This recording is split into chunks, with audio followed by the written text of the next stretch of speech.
ولك الحمد كما أنت أهله وصل على محمد كما أنت أهله وفعل بنا ما أنت أهله فإنك أنت أهل التقوى وأهل المغفرة. اللهم صل على محمد كما تحب وترضى له. اللهم صل على محمد كما تحب وترضى له. اللهم صل على محمد كما تحب وترضى له.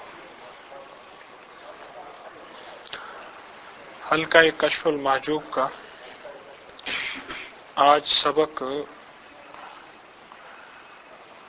معرفت و شریعت ہے.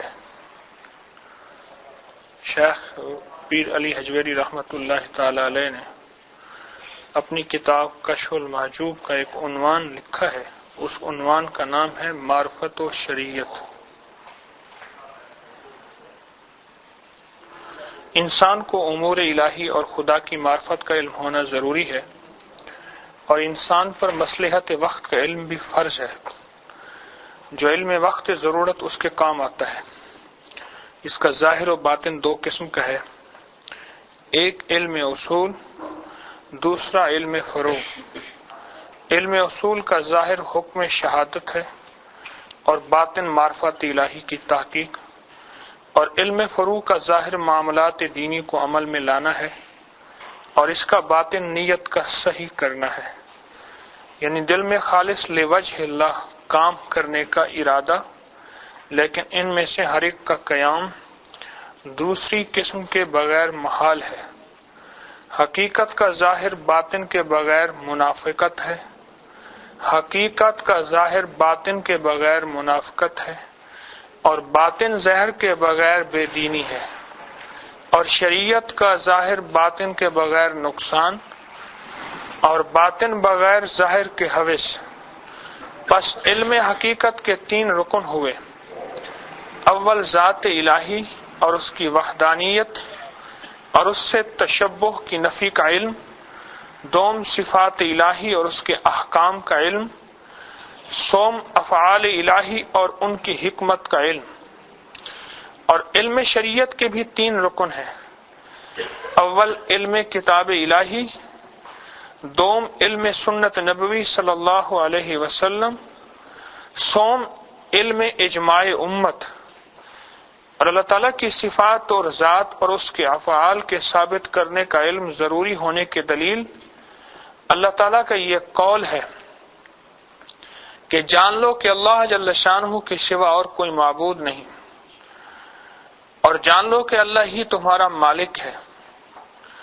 کیا آپ اپنے پروردگار کی طرف نہیں دیکھا کس طرح اس نے سایہ کو پھیلایا؟ اور قول الہی افلا ینظرون الی الابل کیف خلقت، کیا وہ اونٹ کی طرف نہیں دیکھتے کہ کیسا عجیب الخلقت پیدا کیا گیا؟ اور ایسا ہی بہت سی آیات جو افعال الہی میں غور و فکر کرنے پر دلالت کرتی ہیں. حضور سرور کونین صلی اللہ علیہ وسلم نے ارشاد فرمایا، جس نے یہ جان لیا کہ اللہ اس کا رب ہے اور میں اس کا نبی ہوں، اللہ نے اس کا گوشت اور خون آتش دوزخ پر حرام کر دیا. لیکن علم ذات الہی کی شرط یہ ہے کہ عاقل بالغ انسان یہ اچھی طرح جان لے کہ اللہ جل شانہ بذات خود ہمیشہ سے تھا، ہمیشہ سے ہے اور رہے گا. نہ اللہ کی ابتدا ہے نہ انتہا، وہ کسی خاص مکان اور جہت میں نہیں. اس کی ذات آفت نقص سے پاک، مخلوق میں اس کی مانند کوئی نہیں، نہ بیوی نہ بچے. جو کچھ تمہارے وہم و عقل میں متصور ہوتا ہے ان سب کا پیدا کرنے والا، اس کا قائم رکھنے والا مالک صرف اللہ ہی ہے.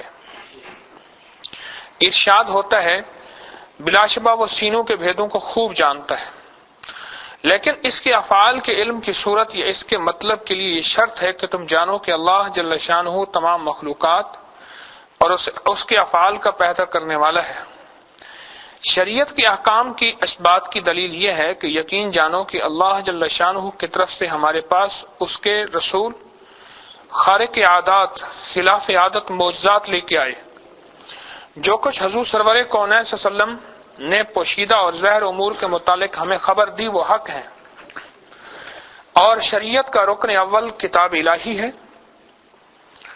میری امت گمراہی پر متفق نہیں ہوگی تم پر اہل حق کی سب سے بڑی جماعت کی پیروی لازم ہے۔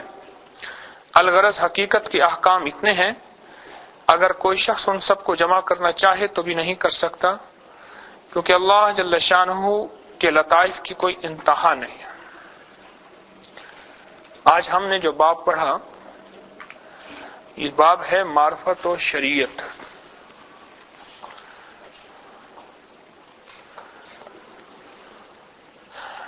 جب سے حضور سرور کونین صلی اللہ علیہ وسلم نے ہمیں شریعت کا علم عطا فرمایا اور معرفت کا علم عطا فرمایا، اس وقت زندگی کے دو شعبے رہے، ایک وہ لوگ جو تو شریعت والے ہیں، ایک وہ ہیں جو معرفت والے ہیں۔ لیکن اس میں ایک وضاحت لازم ہے، ہمیشہ شریعت معرفت پر غالب رہے گی، ہمیشہ شریعت معرفت پر غالب رہے گی۔ جس دور میں بھی شریعت کو معرفت پہ غالب رہنے کا حق دیا گیا، ہمیشہ حق قائم رہا، حقیقت قائم رہی، اور امت شرک اور بدعت اور بہت بڑے فتنوں سے بچی رہی۔ اور جس دور میں امت کو یہ فتنہ سامنے آیا امت کے کہ معرفت شریعت پہ غالب آ گئی، میں اس کی وضاحت کروں گا۔ اسی کہتا ہوں ہلکا کشف المعجوب میں ذرا چکنے بیٹھا کریں، معرفت دیاں ڈونگیاں گلاں، معرفت کی گہری باتیں، اس میں ذرا توجہ سے بیٹھا کریں۔ جس دور میں شریعت کے اوپر معرفت غالب رہی، فتنوں کا دور شروع ہوا، اور جس دور میں معرفت پہ شریعت غالب رہی، ہدایت کا دور شروع ہوا۔ اس پہ میں ایک واقعہ سناتا ہوں، قرآن کا واقعہ ہے، سورۃ کہف کا۔ اس سارے امور کو سمجھنے کے لیے سورۃ کہف کی ایک میں آپ کو تفسیر عرض کرتا ہوں، جو کہ حضرت موسیٰ علیہ السلام اور حضرت خضر علیہ السلام کا واقعہ ہے۔ وہ کیا واقعہ ہے؟ ایک دفعہ حضرت موسیٰ علیہ السلام نے ایک وعظ فرمایا، اور وعظ ایسا دل پذیر تھا، ایسا تھا کہ لوگوں کے آنسو نکل آئے اور لوگ آپ دیدہ ہو گئے اور لوگوں کے دل نرم ہو گئے، ایسا وعظ فرمایا۔ اور علوم اور معرفت کے بحر بے کراں سمندر آپ نے اڈیل دیے، علم اور معرفت کے سمندر ہی سمندر تھے، کمالات ہی کمالات تھے۔ جب آپ کا وعظ ختم ہوا، لوگوں نے آپ سے پوچھا، اے اللہ کے نبی علیہ السلام موسیٰ کلیم اللہ، آپ سے بڑا بھی اس دنیا میں کوئی عالم ہے؟ آپ نے فرمایا نہیں۔ میرے اللہ کو یہ بات ناپسند ہوئی، اس کا ساری کائنات کے اندر اگر اس سے بڑا عالم ہے تو وہ اللہ ہی ہے، ساری کائنات کا علم جاننے والا، جس نے اپنے نبیوں کو علیہ السلام کو اپنے علم کے حصے میں سے حصہ عطا فرمایا۔ تو موسیٰ علیہ السلام کو حکم ہوا آپ سفر کریں، آپ سے بڑا علم جاننے والا آپ کو ملوایا جائے گا۔ حکم ہوا آپ سفر کریں۔ یا اللہ میں کیسے سفر کروں؟ فرمایا سمندر کے ساتھ سفر کریں، بحر کلزم کے ساتھ سفر کریں۔ اور یا اللہ وہ علم وہ بندہ کیسے ملے گا؟ فرمایا ایک مچھلی ساتھ لے لو، وہ مچھلی آپ کو راہیں دکھائے گی۔ انہوں نے بھنی ہوئی مچھلی اپنے کھانے کے لیے توشہ دان میں اپنے غلام یوشع بن نون ان کو ساتھ لے لیا۔ اب یوشع بن نون بھی ان کے خادم ساتھ ہیں، خادم ہیں ان کے، اور وہ چل رہے ہیں۔ تو انہوں نے یوشع بن نون کو فرمایا کہ اگر کوئی ایسی بات ہو جس سے یہ مچھلی کا کوئی خلاف فطرت ایسا واقعہ ظاہر ہو، تو اگر میں نیند کی حالت میں ہوں تو مجھے اٹھا دینا۔ انہوں نے کہا ٹھیک ہے۔ اب یہ سمندر کے کنارے سفر کر رہے، ایک جگہ ایک چٹان کے قریب یہ سوئے۔ جب سوئے تو مچھلی میں حرکت پیدا ہوئی، بھنی ہوئی مچھلی میں اللہ نے جان ڈالی۔ اللہ ان ساری چیزوں پہ طاقتور ہے، قادر ہے، مقتدر ہے اور غالب ہے۔ تو بھنی ہوئی مچھلی میں اللہ پاک نے جان ڈالی اور وہ بھنی ہوئی مچھلی سمندر کے اندر گئی، اور جہاں سمندر کے اندر گئی وہاں راستہ بن گیا، ایک غار بن گئی، سرنگ بن گئی۔ اب یہ غلام جو تھا، شیخ کا جو خادم تھا، یعنی شیخ سے مراد حضرت موسیٰ علیہ السلام کا جو خادم تھا، اس نے خیال کیا کہ میں اگر حضرت موسیٰ علیہ السلام کو اٹھاتا ہوں تو ان کی نیند میں خلل واقع ہوتا ہے، نیند میں خلل واقع ہوتا ہے۔ یہ خدمت کی ایک خاص دلیل ہے۔ دلی دروازے کے باہر ایک درویش کی تربت ہے راجن قتال کے، اس طرح کی ایک درویش کی تربت ہے اچ شریف کے اندر، ان کا بھی ایک اس طرح کا واقعہ ہے۔ ضمناً عرض کرتا چلو، شیخ آرام فرما رہے تھے، مرشد کے اندر اتنے فنا تھے، مرشد کی اتنی محبت تھی کہ مرشد آرام فرما رہے تھے، اور چڑیاں آ کے چہچہا رہی تھی۔ انہوں نے چڑیوں کو اٹھایا، یعنی بھگایا، ہٹایا کہ چڑیاں جو ہے میرے شیخ کی نیند، راتوں کو جاگے ہوئے تو رات پوے تے بے دردانو نیند پیاری آوے، تو درد مندانو یاد خدا دی ستیاں آن جگاوے۔ راتوں کو جاگے ہوئے تو چڑیاں آ کے پھر بیٹھ گئیں۔ ان کا ایک خاص وقت ہوتا ہے چہچہانے کا، وہ آ کے بیٹھ گئی۔ انہوں نے پھر ان کو اٹھایا، وہ پھر آ کے بیٹھ گئی۔ ذکر جلالی سے جلال الہی دل میں آ چکا تھا، قلب روشن ہو گیا تھا، قلب منور ہو گیا تھا، قلب جاری ہو گیا تھا۔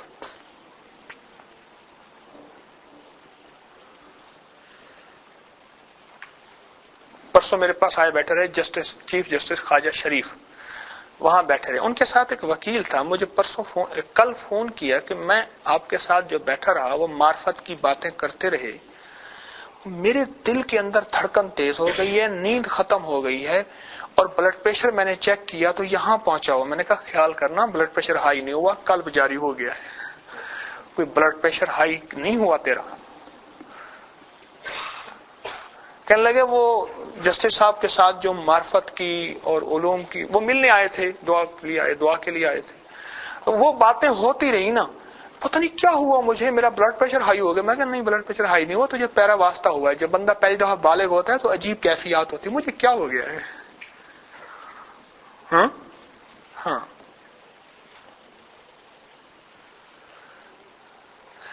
تو کیا بات، جلال سے نظر میں دیکھا نا، جلال کی نظر سے کہ میرے شیخ کی نیند حرام کر رہی، ایسا جو دیکھا نا، ذکر جلالی دل میں تھا، جمال اور کمال الہی دل میں پیوست ہو گیا تھا، جیسے دیکھا نا تو ساری چڑیاں مر کے نیچے گر گئی۔ اب جب نیند ختم ہوئی شیخ کی، شیخ نے دیکھا چڑیاں ساری مری ہوئی ہیں، پوچھا یہ کیا؟ تو کہنے لگے شیخ ایسی تھا، آپ کی نیند کو خلل واقع ہو رہا تھا، ایک دفعہ ہٹایا نہیں ہٹی، پھر ہٹایا نہیں ہٹی، پھر ہٹایا نہیں ہٹی، تو بار بار ہٹانے کے بعد پھر بس وہ آپ کی توجہ دل پہ تھی نا، وہ اس توجہ کو میں نے استعمال کر لیا۔ شیخ کی توجہ لی تھی، اور یہ پیوند ہونے سے لی جاتی ہے۔ یہ واقعہ ختم کر لوں، اس پیوند کا واقعہ یاد رکھنا۔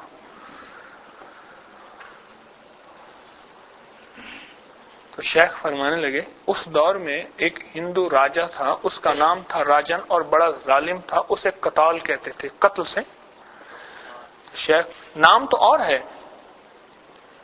تو راجن قتال ہے، میری نیند کے خاطر چڑیوں کو تو نے قتل کر دیا، اتنی ساری چڑیاں، اور انہیں قتل کر دیا، تو راجن قتال۔ بس وہ اصل نام تو جیسے بلی ہر وقت بلیوں سے محبت کرتے تھے، نام تو اور تھا، پڑ گیا ابو ہریرہ رضی اللہ عنہ۔ ٹھیک، تو شیخ نے فرمایا تو راجن قتال ہے۔ تو اب میں واقعے کی طرف لوٹ رہا ہوں، حضرت موسیٰ اور یوشع بن نون ان حضرات کی خدمت میں، کہ انہوں نے اٹھایا نا، مچھلی چلی گئی، اب یہ اٹھ کے چل پڑے، سارا دن کا سفر طے کیا، رات کا سفر طے کیا، اب ان کو بھوک لگی موسیٰ علیہ السلام کو، تو انہوں نے فرمایا بھائی وہ لاؤ کھانا مچھلی والا۔ ایک دم کہنے لگے اوہو مجھے تو کہنا بھول گیا، شیطان نے مجھے بھلا دیا۔ یہاں ایک نقطہ ہے، یاد رکھیے، قرآنی لفظ ہے شیطان نے مجھے بھلا دیا، میں قرآن کی آیت کا ترجمہ کر رہا ہوں۔ ہر خیر اللہ کی طرف سے، ہر شر شیطان کی طرف سے ہوتا ہے، حتیٰ کہ یہ بیماریاں بھی شیطان کی طرف سے ہوتی ہیں، یہ بیماریاں بھی شیطان کی طرف سے ہوتی ہیں۔ مجھے ابھی یہ جوان بتا رہا تھا، میں نے عصر کی نماز پڑھی تو میں نے اس سے پوچھا، میں نے کہا تجربہ بتاؤ۔ کہنے لگے جب سے آپ نے بتایا نا کہ بیت الخلاء کی دعا کا پڑھنا اہتمام شروع کیا میں نے، میرا قلب روشن ہو گیا، میرا دماغ روشن ہو گیا، اچھی سوچیں آتی ہیں، ہر وقت دل حشاش بشاش لائٹ پلائٹ کیفیات بتائیں، میں ان کا ترجمہ کر رہا ہوں، جو کیفیات اس جوان نے بتائی میں اس کی وضاحت کر رہا ہوں۔ یہ کیفیت رہتی ہے صرف بیت الخلاء کی دعا کی وجہ سے۔ کیوں؟ بیت الخلاء کی جو دعا ہے وہ شیطان اور شیطانی وساوس اور شیطانی چیزوں کو ختم کرنے کے لیے ہے۔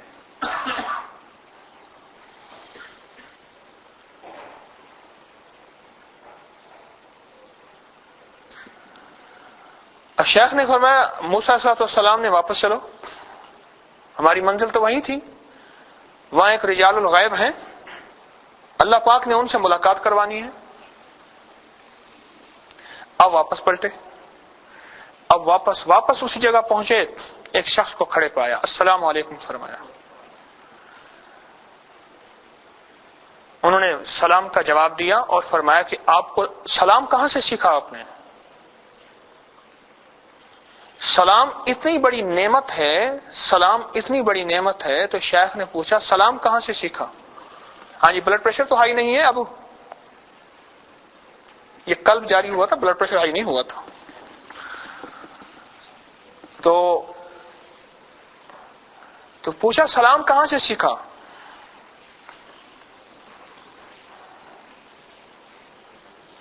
اور میں اللہ کا نبی ہوں۔ کون؟ موسیٰ ہوں۔ میں کون؟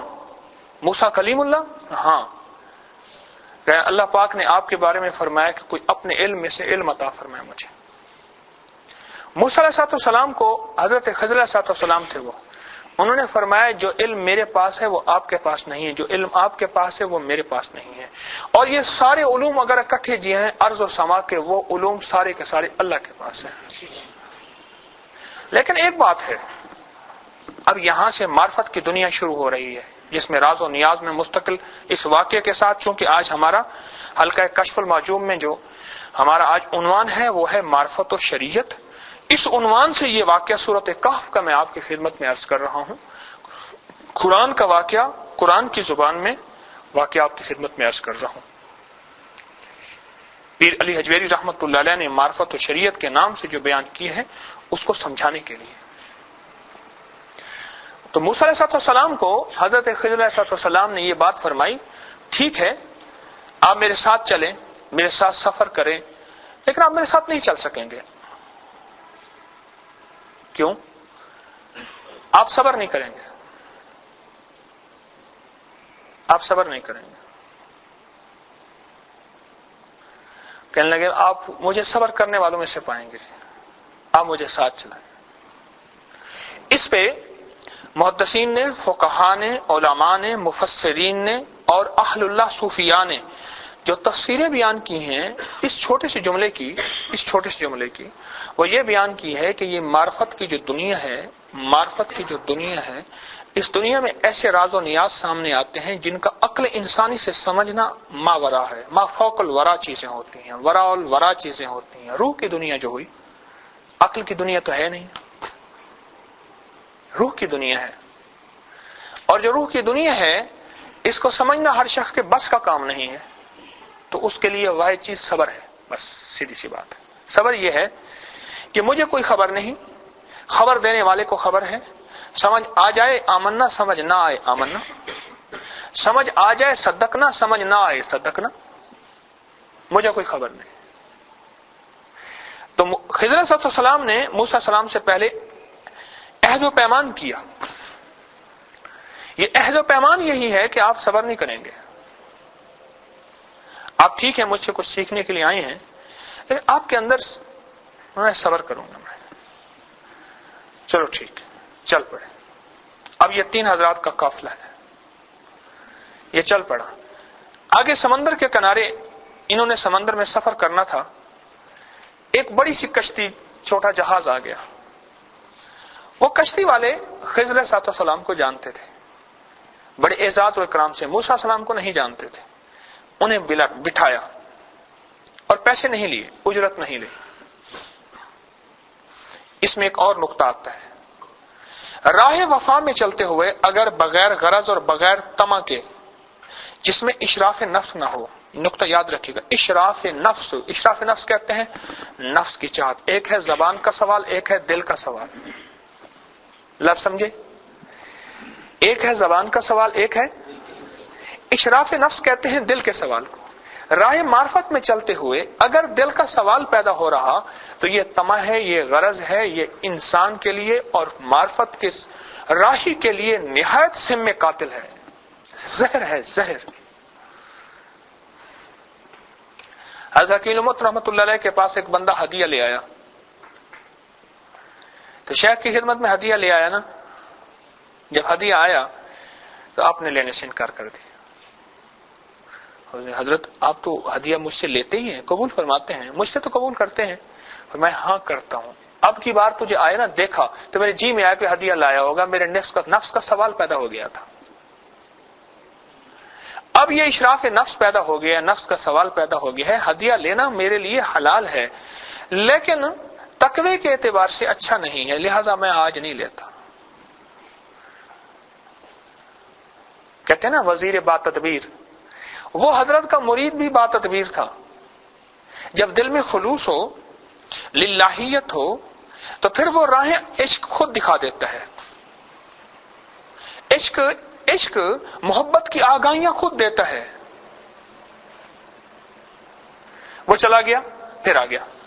السلام علیکم جی، قبول فرمائیں. بھائی ابھی کہا نہیں حضرت میرے جانے سے آپ کو پتا چلا، میں چلا گیا، اشراف نفس ختم، اب لیجیے. سمجھ کہ ہاں واقعی ٹھیک ہے، لو جی دو ہدیہ. میں چلا گیا، آپ کے مطابق میں چلا گیا. وہ جو دل کا نفس کا سوال، اندر کا سوال، دل کا سوال آیا تھا وہ ہٹ گیا. اب میں آیا تو اب وہ سوال نہیں تھا، لہذا قبول فرمائے.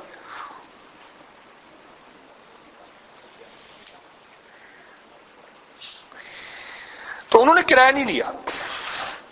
لیکن اس میں بھی ایک میں بات وضاحت کرتا جاؤں. ہدایے کی کثرت وضاحت کرتا جاؤں، یاد رکھیے گا. ہدیوں کی کثرت انسان کو بگاڑ دیتی ہے. کیوں پرہیز بتاتے ہیں؟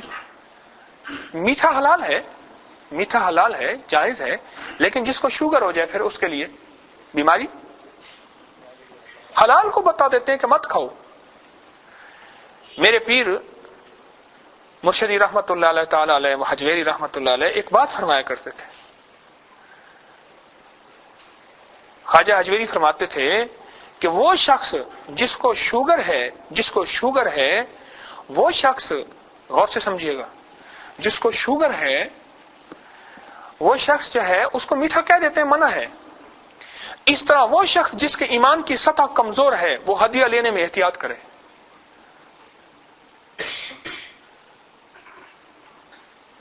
میں واقعہ بتا رہا ہوں موسیٰ علیہ السلام اور خضر علیہ السلام کا، اور ہمارا عنوان آج کا کشف المحجوب کا ہے معرفت و شریعت.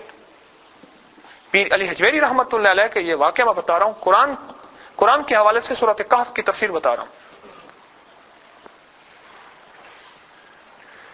ایک بندے کو شوگر ہے، اس کے لیے میٹھا صحیح نہیں ہے. بلڈ پریشر ہے، اس کے لیے نمک حلال ہے، لیکن اس وقت اس کے لیے مناسب نہیں ہے، وہ پرہیز کرے. ہاں شفا یابی کے بعد اس کے لیے بہتر ہے.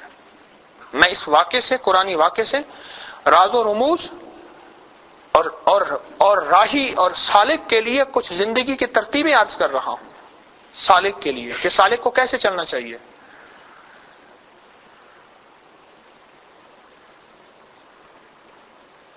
تو خضر علیہ السلام کو انہوں نے کشتی میں بٹھا لیا اور پیسے نہیں لیے. جان پہچان تھی، اکرام کرتے تھے، ادب کرتے تھے، احترام کرتے تھے.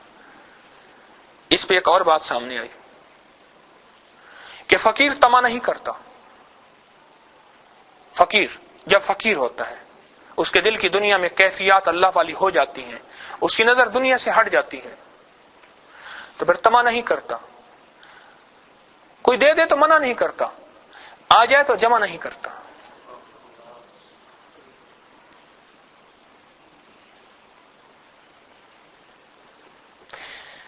پیرانی پیر شیخ عبد القادر جیلانی رحمۃ اللہ علیہ کے پاس ایک مائی آئی، مائی کہنے لگی اتنے بڑے درویش ہیں، اللہ والے ہیں، ان کے پاس اپنا بچہ بٹھا کے جاؤں، کچھ اللہ اللہ سیکھ جائے گا۔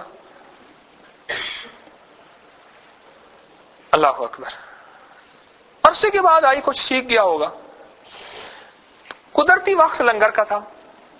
اور پیرانی پیر کے بارے میں نے آپ کو درس میں کئی دفعہ عرض کیا ہے، جو آج ایک سوٹ پہنتے تھے کل نہیں پہنتے تھے، ان کے پاس مال تھا، دنیا نہیں تھی۔ مال اور دنیا میں فرق ہے، مال وہ ہوتا ہے جو جیب میں ہو، دنیا وہ ہوتی ہے جو دل میں ہو۔ بہت بڑے مالدار تھے، بہت بڑے مالدار تھے، بہت بڑے تاجر تھے، بہت بڑے غنی تھے، صحابہ کرام میں کھرب پتی تھے۔ عبد الرحمن بن عوف رضی اللہ تعالیٰ عنہ جب وصال ہوا تو سونا اتنا تھا کہ توڑتے توڑتے ان کی آریاں ختم ہو گئیں، اور ہزاروں جو ہیں بکریاں تھیں، ہزاروں جو ہیں وہ اونٹ تھے، اور 20 کروڑ سے زیادہ، اس سے بھی زیادہ جو ہے وہ ترکہ تھا، دینار تھے، جبکہ خرچ اتنا کیا جس کی حد نہیں۔ عمراء صحابہ میں ان کا شمار ہوتا تھا، جیسے عثمان غنی ہے رضی اللہ تعالی عنہ۔ کیا بات کر رہا تھا؟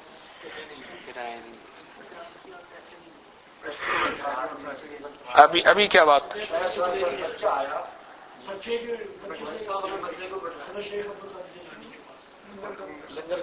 حاضر رہا کریں بھائی، کہاں غائب ہو جاتے ہیں؟ چلو میں تو غائب ہوتا ہوں، آپ تو نہ ہوا کریں۔ جس وقت بات کر رہا ہوتا ہوں اس وقت اللہ کی طرف سے آمد کی بارش ہوتی ہے، اتنی زیادہ ہوتی ہے آپ گمان نہیں کر سکتے، اللہ کی طرف سے۔ ان آمد کی بارش میں جو ہے نا، پھر سمندر میں بعض اوقات میں ادھر ادھر ہو جاتا ہوں خود۔ دیکھا تو بچہ جو ہے سڑی ہوئی جلی ہوئی روٹی اور دال پانی علیحدہ وہ کھا رہا، شیخ مرغ مسلم بھونا ہوا مرغ کھا رہے۔ مائی کہنے لگی واہ پیرا واہ، واہ پیرا واہ، خود یہ اور بیٹا یہ، مائی کو کیا پتا۔ اللہ کریم نے قرآن پاک کی شروع کرتے ہی فرما دے یؤمنون بالغیب۔ یہ سارا نظام غیب پہ چلتا ہے، دیکھے سے نہیں چلتا، بس مانتا چلا جا، سمجھ آئے یا نہ آئے، عقل مانے یا نہ مانے، یہ معرفت کی جو گہری دنیا ہے اس میں تو مانتا چلا جا۔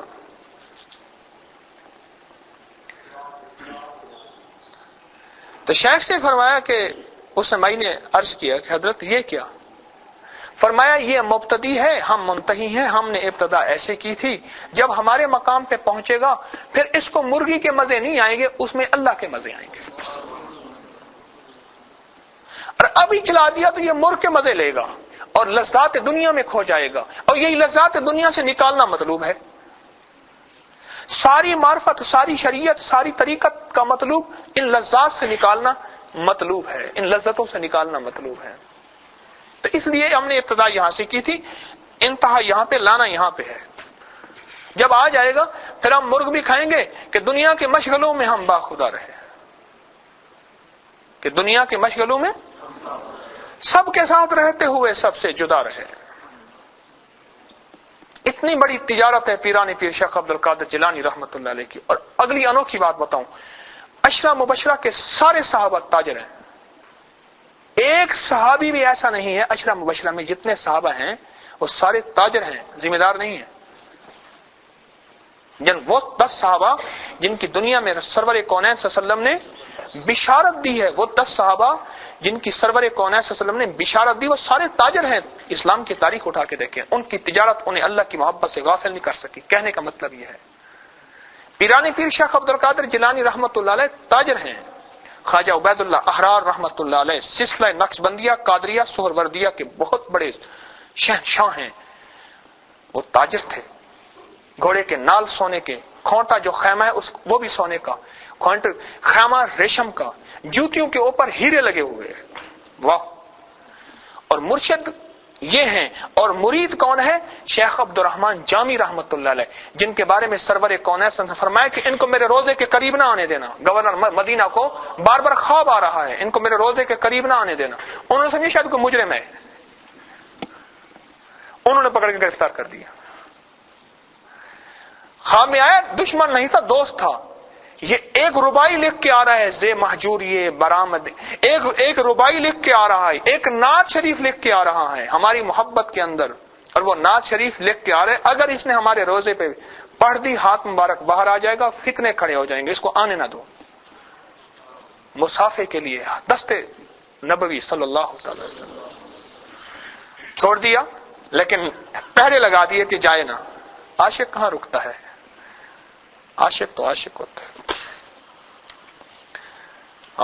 اور عاشق بھی کملی والے کا ہو، اور عاشق بھی سچا ہو، اور مرید ہو خواجہ عبید اللہ احرار رحمت اللہ علیہ کا، اور مرشد ارب پتی کھرب پتی، اور مرید فقیر. اس پہ ایک نقطہ اور عرض کرتا جاؤں. اگر لینے والا طالب سچا ہو لینے والا، اگر مرشد کھرب پتی ہو تو مل جاتا ہے، اور لینے والا جو ہے اگر سچا نہ ہو اور مرشد سری سکتی جیسا فقیر ہو، کچھ نہیں حاصل ہو سکے گا. یہ تاریخ نے ہمیں دہرائے ہیں الفاظ. یہ چونکہ یہ حلقہ کشف المحجوب خالص عارفانہ اور معرفت کا سلسلہ ہے، اس لیے میں وہ باتیں کر رہا ہوں. جو جمعرات کا درس ہوتا ہے اس میں موضوع اور ہوتا ہے، آج کا موضوع اور ہے. اس لیے اس میں منتخب چنے ہوئے لوگ آتے ہیں، تھوڑے سے، اور یہی مطلوب ہے، تھوڑے آئیں. کوالٹی اور کوانٹٹی میں فرق ہوتا ہے.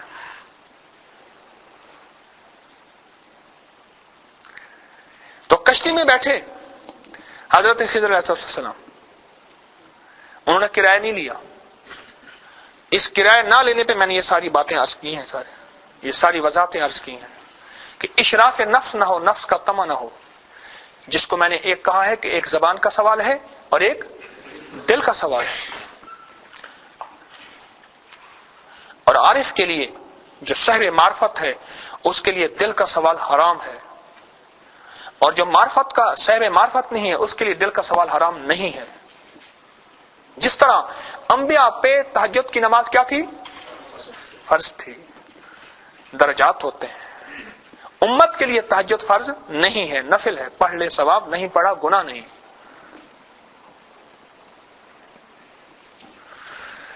تو کشتی پہ سوار ہوئے. جب کشتی میں سوار ہوئے نا تو حضرت خضر علیہ السلام نے، کشتی نہیں تھی، اس کا ایک پیشہ لے کے نا پھٹا توڑ دیا. اب موسیٰ علیہ السلام جلالی، اب بھی آپ تجربہ کر لیں، جس بندے کا نام موسیٰ ہوگا نا بڑا جلالی. ابا جی رحمت اللہ علیہ کے ایک ساتھی ہیں، دوست تھے، ملک موسیٰ ان کو کہتے ہیں، بڑے ذمہ دار ہیں. وہ میں نے تجربہ کیا، ابھی میں ابا جی رحمت اللہ علیہ کے جتنے احباب ہیں کوشش کرتا ہوں صلہ رحمی کے طور پہ انہیں ملنے جاتا ہوں ہدیے وغیرہ لے کے. تو ان کی 2 بیویاں ہیں. تو چھوٹا بیٹا آیا تو میں نے کہا ابا جی کہاں ہیں؟ کہہ رہے بوڑھے ہو گئے ہیں تو وہاں ہیں. تو میں نے کہا ابھی بھی جلال ہے؟ کہنے لگے جی. کوئی ایسے بھی ہوں جن میں جلال کم ہو، لیکن نام موسیٰ میں بڑا جلال ہے. ناموں کے اثرات ہوتے ہیں. تو موسیٰ علیہ السلام فوراً بولے، اب پہلے وعدہ کیا تھا میں صبر کروں گا. خضر علیہ السلام نے وعدہ لیا تھا نا کہ آپ میرے ساتھ نہیں چل سکتے. معرفت کی دنیا میں چپ کر کے چلنا ہے. نظر بر قدم، ہمارے حضرت ایک لفظ فرماتے تھے، فرمایا جو مرید ہوتا ہے اس کی نظر بر قدم ہوتی ہے. نظر بر، مجھے ایک دفعہ فرمایا سارا دن بیٹھ کے سبق یاد کر، نظر بر قدم، نظر بر قدم. میں نے کہا جی مانا کیا ہے؟ کہ تجھے کیا ضرورت ہے، بس یاد کر. نظر بر قدم یہ معرفت کی ایک خاص اصطلاح آج آپ کو میں نے خدمت میں عرض کی ہے. نظر بر قدم وہ کیا؟ نظر بر قدم یہ ہے اپنے ہر قدم پہ نظر ہو، ایک اس کا معنی یہ ہے کہ میرا قدم کیسے اٹھ رہا. دوسرا نظر بر قدم یہ ہے کہ شیخ کے قدم پہ قدم لے کے چلنا ہے، جیسے شیخ فرمائے چلنا ہے، قدم جیسے اٹھے، مرشد جیسے کہے ویسے چلنا ہے، سمجھ آئے نہ آئے، جو مزاج یار میں آئے. ایک نظر بر قدم یہ ہے. اور ایک نظر بر قدم یہ ہے کہ پچھلے قدم پہ جو اٹھا ہے اس پہ پچھتاوا ہو، اوہو یہ وہ نہیں اٹھ سکا جو میرا رب چاہتا ہے، جو میرا حبیب چاہتا ہے، انشاءاللہ آئندہ قدم وہ اٹھا گا جو میرا رب چاہتا ہے، میرا حبیب چاہتا ہے. یہ نظر بر قدم ہے.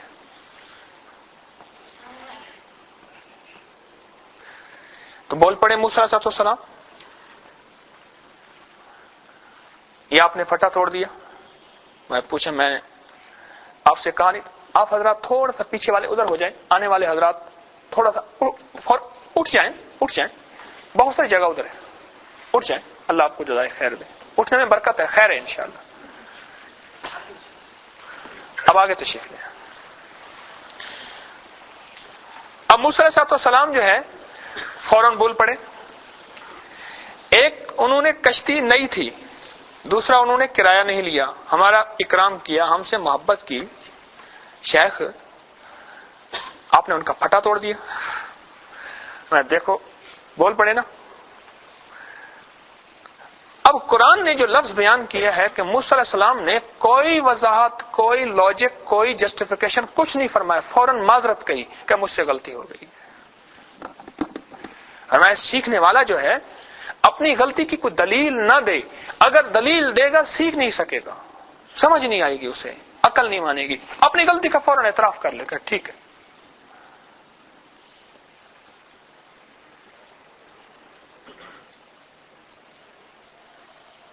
اب انہوں نے آگے جہاں منزل پہ پہنچنا تھا دوسرے کنارے پہ چھوڑ دیا. جب یہ وہاں سے تشریف لے گئے، آگے دیکھا تو کچھ بچے کھیل رہے تھے. اب اس میں دو روایات آتی ہیں، مستند کتابوں میں اس کے بارے میں دو روایات آتی. ایک روایت یہ ہے کہ اپنی طاقت اور قوت سے ایک بچے کو پکڑا، گردن مروڑی پھینک دیا، مر گیا. اور دوسری روایت یہ آتی ہے اس کو پکڑا، لٹا کے ذبح کر کے اس کو چھری سے قتل کر دیا، جس کو قتل کہتے ہیں، ذبح کر دیا. دو روایات آتی ہے. کس نے؟ حضرت خضر علیہ السلام نے. میں سورۃ کہف کا واقعہ بیان کر رہا ہوں. پیر علی حجویری رحمۃ اللہ علیہ نے جو معرفت اور شریعت کی بات کی ہے، اور اس سلسلے میں نے ایک بات پہلے عرض کی ہے، ہمیشہ جب شریعت غالب ہوگی معرفت پہ، امت کو ہدایت ملے گی. ہمیشہ شریعت غالب رہی ہے اور رہے گی تو ہدایت کے ذریعے بنیں گے. اور جب شریعت کو ہٹا دیا جائے گا، صرف معرفت ہوگی، امت گمراہ ہو جائے گی. اس میں فتنے کھڑے ہو جائیں گے، فتنے. اور آگے ان فتنوں کا تذکرہ شروع ہو چکا ہے.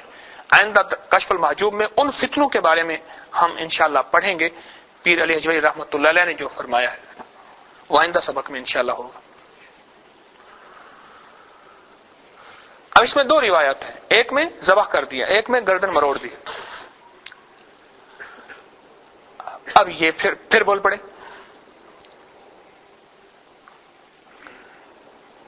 کہ یہ کیا کیا آپ نے؟ بے گناہ، اس نے کوئی قتل نہیں کیا تھا. موسیٰ علیہ السلام کے الفاظ ہیں، اس نے کوئی قتل نہیں کیا تھا، آپ نے اسے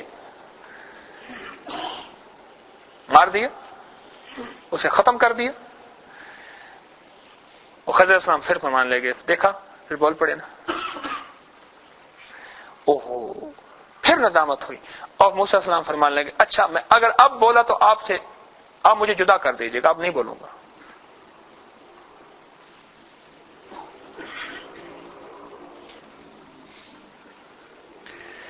اس میں جو راز و نیاز بیان کیا کہ اگر کسی کی اولاد مر جائے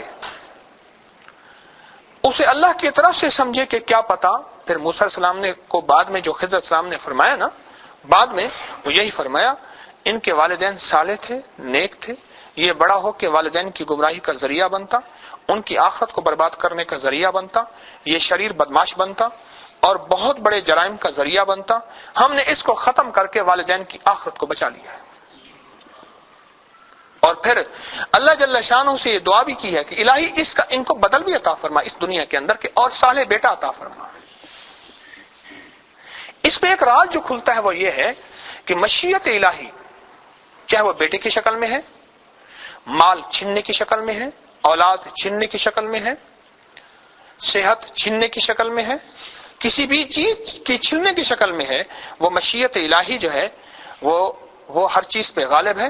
واللہ غالب علی امرہ ولکن اکثر الناس، لوگ جانتے نہیں، قرآن کہتا ہے لوگوں کو علم نہیں. میرے اللہ نے جس سے جو چیز لے لی ہے اسے مشیت الہی سمجھے. ہاں اللہ نے اس کے علاج کی تدبیر کا حکم بھی دیا ہے، اللہ جل شانہ نے اس کی تدبیر کا حکم بھی دیا ہے، لیکن اس کو مشیت سمجھے، اللہ کا ارادہ سمجھے، اللہ کی طاقت، اللہ کی قوت سمجھے، اور سمجھے کہ اس میں اللہ راضی ہے. تقریباً 16 سال تک موسیٰ علیہ السلام کو اللہ نے وہ خاص بیماری دی، جو بیماری ایسی تھی کہ بستی والوں نے ان کو رخصت دے دی کہ آپ جنگل میں تشریف لے جائیں، یہ ہم سے دیکھی نہیں جاتی اور اس کی بو ہم سے برداشت نہیں ہوتی. ایک بیوی ساتھ تھی. اس بیماری کے عالم میں موسیٰ علیہ السلام کا صبر جو ہے اور ان کی دعا رب ایوب علیہ السلام، کیونکہ تذکرہ موسیٰ علیہ السلام کا ہو رہا، منہ سے وہ نکلا ہے. ان کی دعا کیا ہے؟ رب انی مسنی الضر وانت ارحم الراحمین. یہ دعا اب بھی اس کے ضمن میں ایک فیصل آباد کا واقعہ سناتا ہوں، دعا یاد آئی تو. ایک خاتون آئی، اس کے زبان پہ کینسر تھا. زبان پہ کیا تھا؟ کینسر تھا. اس خاتون کی زبان پہ کینسر تھا. غور فرمائے، بڑا عجیب واقعہ بتا رہا ہوں اور آپ کو ایک وظیفہ بھی عرض کر رہا ہوں، ضمن میں یاد آیا. ڈاکٹر نے یہ کہا کہ اس کی زبان کو کاٹ دیا جانا چاہیے فوراً سے فوراً، ورنہ یہ کینسر جو ہے زبان میں پھیل جائے گا. ڈاکٹر نے یہ کہا، معالجین نے یہ کہا، یہ کینسر کیا ہو جائے گا زبان میں اور دماغ تک چلا جائے گا. اب وہ مائی دن رات رو رہی ہے، توجہ فرمائیں، دن رات رو رہی ہے، دن رات. الہی یہ جو بول لیتی ہیں ختم ہو جائیں گے، میں اشاروں سے بات کروں گی، گونگی ہو جائیں گی، زبان کے ٹکڑے سے تو میں بول نکالتی ہوں. اسے بتایا گیا کہ یہ دعا پڑھ، رب انی، ہائے ہائے عجیب دعا ہے. اس نے دن رات یہ دعا پڑھی، ہر پل ہر سانس یہ دعا پڑھی، ہر لمحہ ہر لہجہ یہ دعا پڑھی. راتوں کی نیند اس کی اڑ گئی، پڑھتی رہی مہینہ ڈیڑھ، پڑھتی رہی. اتنا پڑھا اس نے دعا کو، اتنا پڑھا کہ جس دن اس کی سرجری ہونی تھی اس کو لے گئے سرجری کے لیے. جب چیک کیا اس نے کہا جی تو سرجری کی ضرورت نہیں ہے، زخم تو ٹھیک ہو گیا. کینسر والی زبان کٹنے سے بچ گئی اس دعا کی برکت سے. یہ تو کینسر تھا، عام چھوٹی بیماریاں خود سوچو اس دعا کی برکت سے کیسے ٹھیک نہ ہوں گی انشاءاللہ. ہاں تو کیا واقعہ عرض کر رہا تھا؟ تو صبر انہوں نے کیا. ٹھیک، اصل بات ہماری چل رہی تھی موسیٰ علیہ السلام کی، کہ موسیٰ علیہ السلام نے انہوں نے کہا جی اگر آئندہ میں بولا اب مجھے الگ کر دیں ہماری جدائی ہو جائے گی. اور انہوں نے بچہ جو مارا امر الہی سے اور اس کا پھر اللہ سے متبادل لے کے دیا، دعا کی کہ اللہ اس کو بدل عطا فرما دے. اب آگے چلے تو بھوک لگی. ایک بستی تھی، بستی سے جا کے کہا کہ ہم مسافر ہیں، ہمیں کھانا کھلا دیں. کسی نے کھانا نہیں کھلایا، پوری بستی میں سے کسی نے کھانا نہیں کھلایا. اب بھوک بہت زیادہ. موسیٰ علیہ السلام ہیں، ان کے خادم یوشع بن نون ہیں اور حضرت خضر علیہ السلام ہیں. لیکن ایک جگہ جاتے جاتے ایک دیوار کو دیکھا کہ وہ گرنے والی ہے، اس میں دراڑیں پڑ گئی، ٹوٹ گئی ہے، گرنے والی ہے. اللہ جل شانہ نے خضر علیہ السلام کو جو اپنی روحانی طاقت عطا فرمائی تھی، انہوں نے ہاتھ سے اس کو سیدھا کر کے بالکل ٹھیک کر دیا. ایسے ہے جیسے بالکل ٹھیک ٹھاک ہو گئی کہ انشاءاللہ آپ گر نہیں سکتی. اب یہاں بولے موسیٰ علیہ السلام کہ انہوں نے تو ہمیں، بستی والوں نے تو کھانا نہیں کھلایا، بستی والوں نے تو ہمیں پوچھا نہیں، اور آپ نے ان کی دیوار ٹھیک کر دی. کہنے لگا بول پڑے نا پھر بس اب حسب وعدہ ہماری جدائی ہے. اس پہ ایک روایت عرض کروں. رسول اللہ صلی اللہ علیہ وسلم نے یہ واقعہ بیان فرمایا، مفہوم ہے، اور آپ نے فرمایا اگر موسیٰ علیہ السلام نہ بولتے تو اللہ پاک حضرت خضر علیہ السلام کے ذریعے سے کیسے روحانی عجائبات و کمالات کا راز افشاں فرماتے ہیں. حضور کی حدیث کا مفہوم عرض کر رہا ہوں.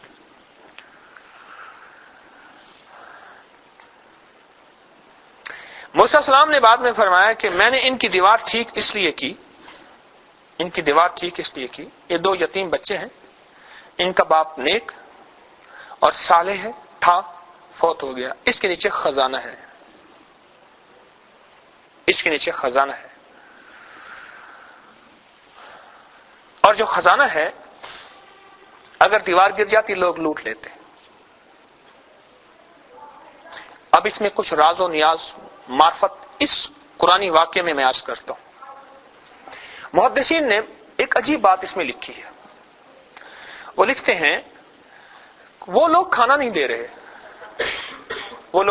دے رہے اور یہ ان کی ٹوٹی ہوئی دیوار کو ٹھیک کر رہے ہیں. اس کی وجہ کیا ہے؟ تو اس میں یہ فرماتے ہیں کہ دراصل بات یہ ہے انسان جب بھی کوئی خیر کا کام شروع کرتا ہے تو 2 دھڑے بنتے ہیں، 2 حصے بنتے ہیں. ایک وہ جو خیر کو شر کہنے والے ہیں اور خیر کو نہ ماننے والے ہیں، اس کی مخالفت پہ اتر کے آنے والے ہیں کہ ہر نبی کی مخالفت ہوئی اور ہر ولی کی مخالفت ہوگی. ہر وہ شخص جو ولی ہے یا کار ولایت کر رہا، کار ولایت یعنی ولیوں والا کام، اللہ کی محبت کی طرف لوگوں کو بلانا، اس کی مخالفت لازم ہوگی. 2 حصے بنیں گے. اب وہ کھانا نہ دیں، یہ ان کو خیر کی طرف متوجہ کرے، یہ فقیر کی ذمہ داری کا حصہ ہے. اور اپنے خیر کے کام کو نہ چھوڑے، وہ چاہے کھانا دے نہ دیں. کھانے سے مراد وہ تیری تائید کرے نہ کریں، وہ تجھے خیر پہنچائیں یا نہ پہنچائیں، وہ تیرے ساتھ بھلا کریں یا نہ کریں، لیکن تو نے ان کے ساتھ بھلا کرنا ہے. ڈبو ہی دیا تھا تجھے نہ خدا نے، لگی پار کشتی خدا کرتے کرتے، نماز محبت ادا کرتے کرتے، کٹی عمر ساری وفا کرتے کرتے.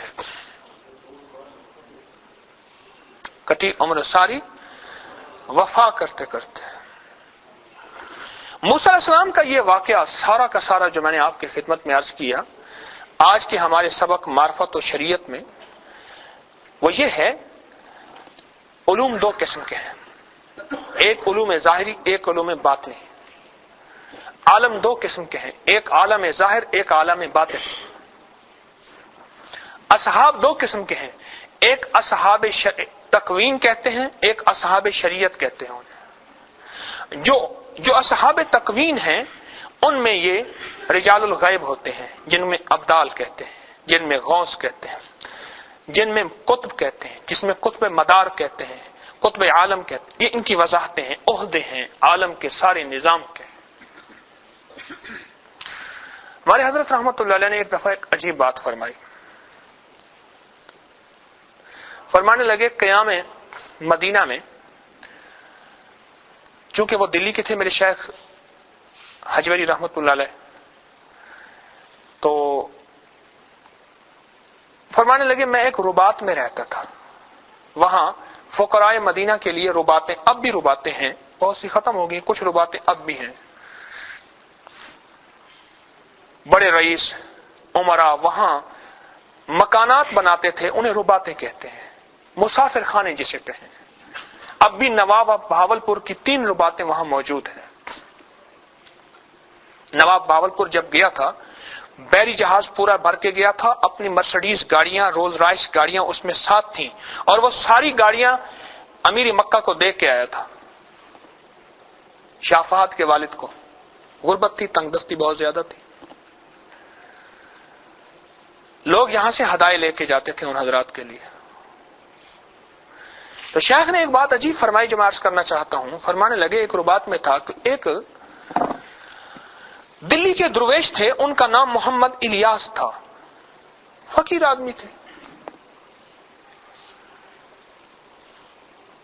ایک مولانا محمد الیاس رحمت اللہ علیہ تبلیغی جماعت والے، وہ نہیں، میں ایک اور درویش کی بات عرض کر رہا ہوں. فرمایا مجھ سے فرمانے لگے آپ کے ہاں رہائش ہے کہیں؟ ہاں ہے، میں اکیلا رہتا ہوں، آپ بھی آ جائیں۔ تو فرمایا رات کو پہلی رات جب قیام کیا تو میں نے دائیں طرف کروٹ بدلی، تو ان کا گدا جو ہے، نیچے سوتے تھے، جو بچھونا تھا، گدا نہیں کہا، بچھونا فرمایا، بچھونا جو تھا وہ اس طرح تھا کہ ان کی طرف میری پیٹھ ہو گئی۔ بس میری پیٹھ ہوئی تو میں جاگ رہا تھا، لیکن جسم ایک دم سن ہو گیا، اور انہوں نے باتیں کرنا شروع کر دی۔ کون سی زبان میں باتیں کر رہے تھے، کس لہجے میں باتیں کر رہے تھے، بس باتوں کی سمجھ آ رہی تھی، باتیں ہو رہی ہیں، اور کوئی ان کو سوال و جواب کر رہا ہے، وہ باتیں کر رہے ہیں۔ اور فرمایا بہت ساری دیر باتیں ہوتی رہیں حتیٰ کہ میں نیند میں چلا گیا۔ صبح اٹھا تو ایک دم خیال آیا کہ ان درویشوں سے پوچھوں گا کہ وہ آپ کس سے باتیں کر رہے تھے۔ بھول گیا، خیال آیا چلا گیا۔ دوسری رات پھر ویسے، اور حتیٰ کہ ہر رات ایسے ہوتا، اور میں خیال کرتا کہ صبح پوچھوں گا، بھول جاتا۔ 2.5 سال گزر گئے، اور روزانہ ہر رات کو یہی کہانی اور یہی ترتیب۔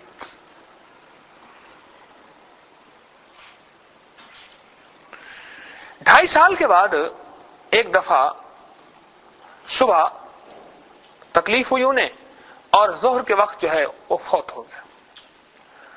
تجہیز و تکفین کی ترتیب بنائی، ظہر کی نماز، عصر کی فرمانے لگے، غالباً ظہر کی نماز کے بعد فرمایا کہ ان کا جنازہ حرم میں ہوا اور بقیع میں ان کو دفن کر دیا۔ بعد از وصال، اس رات کو میں نے خواب دیکھا۔ رات ان کی گزر گئی، رات بھی وہی سوال و جواب، 2.5 سال کی راتیں گزر گئی۔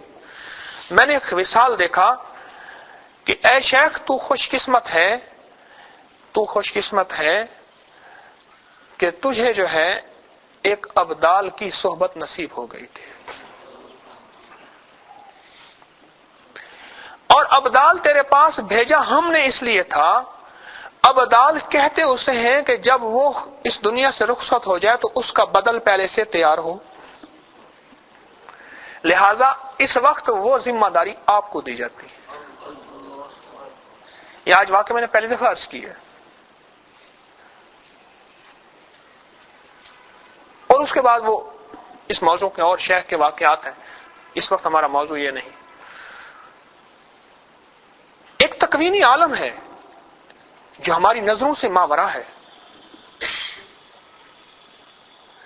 کہنے لگا حضرت مجھے اس دور کے ابدال تو دکھائیں۔ لازم ہے حضرت اگر شفقت فرما دیں۔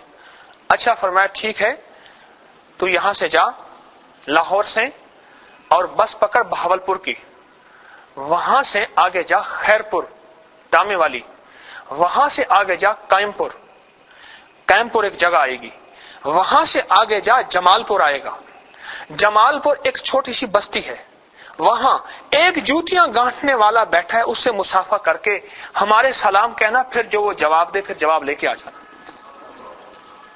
ہاں وہ شک کیا، وہاں سے بیٹھا بہاولپور سے آگے بسیں چلتی، وہاں سے خیرپور ٹامی والی چلا گیا، خیرپور ٹامی والے سے آگے جو ہے قائم پور گیا، اور قائم پور سے آگے جمال پور گیا، جمال پور حلیہ بتایا کہ اس جگہ بیٹھا ہوگا ایک درویش، اس حلیے کے ایک درویش بیٹھے تھے، وہ بھی ایسے جیسے منتظر ہوں، ان کے پاس جا کے سلام عرض کیا، مسافہ کیا، ٹوٹی پوٹی سی ایک چوکی پڑی تھی جو جوتیاں گانٹنے والے ساتھ رکھتے ہیں جوتیاں گٹوانے کے لیے، وہ چوکی پڑی تھی، وہ چوکی دی اور دے کے پوچھنے لگے کیا حال ہے، خیریت سے؟ ان کا حال احوال پوچھا شیخ کا، پوچھ کے اور ان سے کہا کہ انہیں جا کے کہہ دیجئے گا یہ اللہ کے معاملات ہیں، اس میں زیادہ دخل نہ دیا کریں ورنہ نقصان ہوگا۔ بس ایک بھیج لیا، اس کی خواہش تھی، وہ بھی اس لیے بھیجا کہ اس کو آپ نے جو ہے آگے سلسلے چلانے کے لیے راہیں دینی تھی، ہر کسی کو نہ بھیجیے گا۔ اور بندہ کہنے لگا شیخ کوئی نصیحت فرمائیں، شیخ کوئی نصیحت فرمائیں۔ میں کیا نصیحت کروں، مجھے تو جوتیاں گانٹنے کا ہی پتہ نہیں۔ شفقت فرمائے، کچھ عطا فرمائیں۔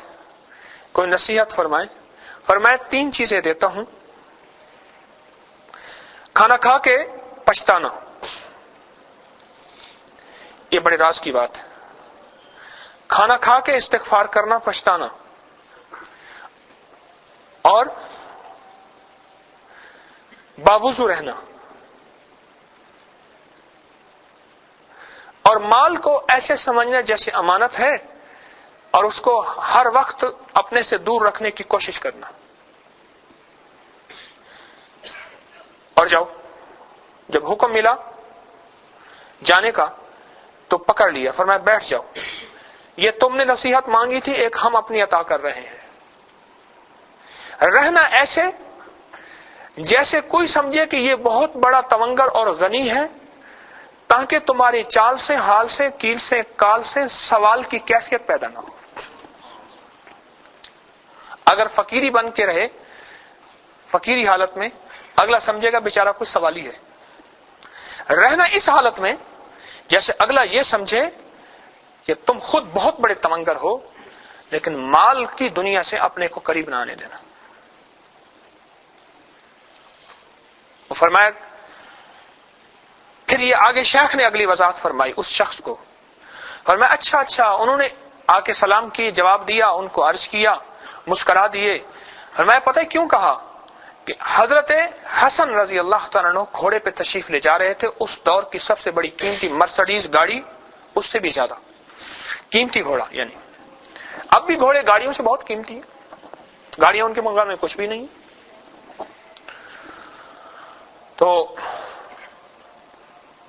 ایک شخص نے ان کی لگام پکڑ لی گھوڑے کی، اور گھوڑے کی لگام پکڑ کے کہنے لگے، نواسہ رسول صلی اللہ علیہ وسلم، آپ کے نانا کے گھر تو تین چاند چولہا نہیں جلتا تھا، اور آپ کا عالم یہ ہے کہ اتنی قیمتی پوشاک اور اتنا قیمتی گھوڑا اور اتنا مال، اتنی دولت، اتنی چیزیں، اتنی عزت، اتنی ثروت. عجیب جواب دیا. فرمانے لگے یہ سب کچھ اس لیے کیا ہے کہ لوگ مجھ سے سوال کریں، اور اگر میں فقیری لباس اور فقیری کیفیات میں چلوں تو اگلا کہنے والا کہے گا خود ہی فقیر ہے، ہمیں کیا دے گا. یہ علوم کی ایک دنیا ہے، یہ معرفت کا ایک جہان ہے، ہماری عقلوں سے ماورا ہے، ہماری سمجھ سے ماورا ہے، ہماری شعور سے ماورا ہے. تو میں نے عرض کیا قرآن کی ابتدا میں اللہ جل شانہ نے فرما دیا یؤمنون بالغیب، کہ یہ نظام سارا کا سارا غیب سے چلے گا. اس نظام کی ابتدا غیب سے ہوئی ہے، انتہا غیب سے ہو گئی. اللہ ہے، ہاں ہے، تو نے دیکھا نہیں دیکھا. جبریل ہے، تو نے دیکھا نہیں دیکھا. کائنات کا بنانے والا موجود ہے. عذاب قبر ہے، ہاں ہے. جزا ہے، ہاں ہے. تو میں تو دیکھتا ہوں کہ قبر تو مٹی کا گڑھا ہے، وہ تو ہڈیاں ہی خاکستر اور مٹی کی مٹ اور خاک بن جائیں گی. کہا میری نظر جو دیکھ رہی نہیں، ایک غیب بتانے والے نے بتایا کہ اللہ بھی ہے اور قبر بھی ہے اور اس کے اندر جزا اور سزا کا نظام بھی ہے اور نکیرین بھی ہیں اور جنت بھی ہے اور دوزخ بھی ہے. یہ سارا نظام ہے، اور اللہ جل شانہ کی ساری نظام پہ طاقت اور قوت اور قدرت ہے. وہ غالب ہے، قادر ہے، مقتدر ہے. تیری نظر دیکھ رہی نہیں دیکھ رہی. تو پھر فرمایا کہ اسے کا نام غیب ہے. حضور سرور کون اسلام نے ایک دفعہ فرمایا، مفہوم حدیث کا عرض کر رہا ہوں، صحابہ بیٹھے ہوئے تھے، واہ واہ میرے بھائی ان کو سلام کہہ دو. میرے بھائی، حضور نے ہمیں بھائی فرمایا، ایسا تو ہم آپ کے بھائی نہیں ہیں. فرمایا تم میرے صحابہ ہو، وہ ہیں جنہوں نے مجھے نہیں دیکھا ہوگا، قرآن اترتے نہیں دیکھا، حدیث کا مفہوم عرض کر رہا ہوں، کچھ بھی نہیں دیکھا، لیکن پھر بھی مجھے مانیں گے، وہ میرے بھائی ہیں. آپ کو مبارک ہو. کچھ بھی نہیں دیکھا، کچھ بھی نہیں دیکھا.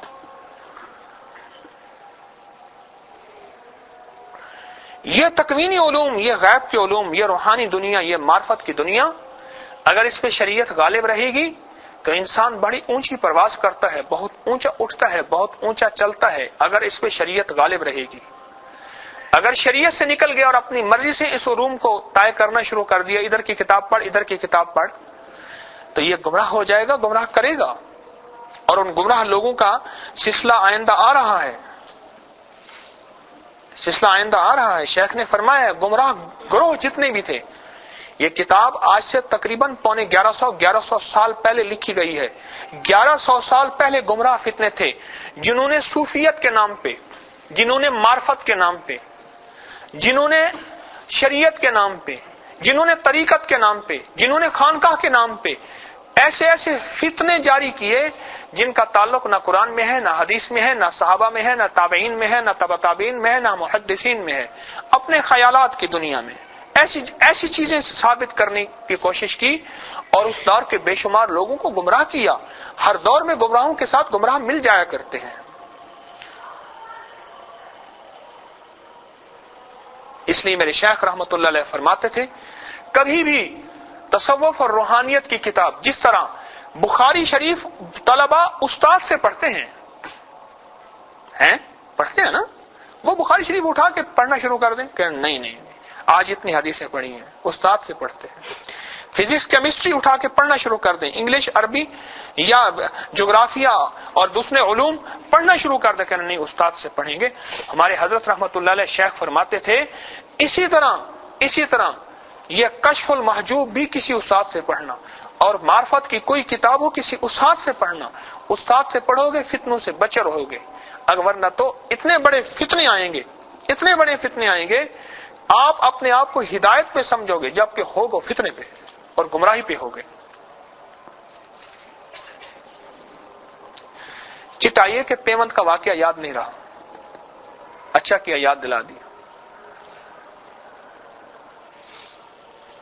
میں نے اس میں ایک بات عرض کی تھی، موسیٰ اور خضر علیہ السلام جب اکٹھے چلے تھے تو اس وقت میں نے بات عرض کی تھی کہ موسیٰ علیہ السلام حضرت خضر علیہ السلام سے پیوند ہو گئے، اور سرور کون علیہ السلام نے فرمایا کہ اگر مزید، میں اپنے لفظوں میں حدیث کا مفہوم عرض کروں، اگر مزید پیوند ہوتے تو اور چیزیں کھلتی۔ یہ پیوند کسے کہتے ہیں؟ یہ دیسی آم ہوتے ہیں نا، میرے والد صاحب رحمۃ اللہ علیہ کے باغ تھے تو وہ ایسا کرتے تھے، دیسی آم میں نے خود دیکھا، اب بھی زندہ ہیں، بڑی عمر کے ہیں، 100 کے قریب ہیں۔ سردار خان انہیں کہتے ہیں، مالی سردار خان بلوچ، بہت بڑے باغبان ہیں، بہت پودوں کے بارے میں بڑے علوم رکھتے ہیں، بہت زیادہ بوڑھے آدمی، نواب بہاولپور کے وہ اس دور کے تھے۔ وہ کیا کرتے تھے؟ چاقو سے نا اس دیسی پودے کو تراشتے تھے، اور ادھر چونسے کا پودا ہوتا تھا، درخت ہوتا تھا نا چونسے کا، ایک درخت لگا لیا، ادھر اس کی شاخ لی، ادھر یہ پودا لیا، ان دونوں کو آپس میں ملا کے پرانی ٹاکی یا بوری کا ٹکڑا باندھا، اس کے اوپر سوتلی باندھی اور باندھ کے پھر اوپر مٹی لگا لی کہ اندر ہوا تک نہ جائے۔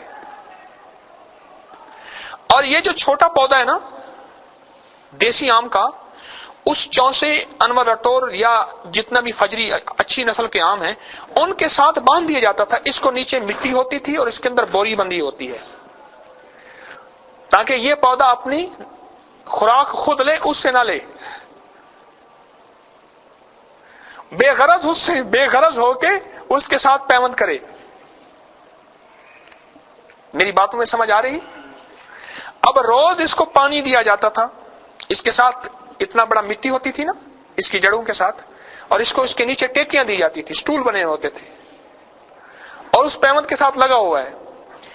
کچھ عرصے کے بعد ایسا ہوتا ہے چونسے کا پودا دیسی کے ساتھ مل کے خود دیسی کو چونسا بنا دیتا ہے اور انور اٹول بنا دیتا ہے اور اعلیٰ قسم کا کوئی بہترین آم بنا دیتا ہے۔ بہت عرصہ اس کی صحبت کے ساتھ چپکا رہا، بہت ملا رہا، پیوند ہو گیا اس کے ساتھ۔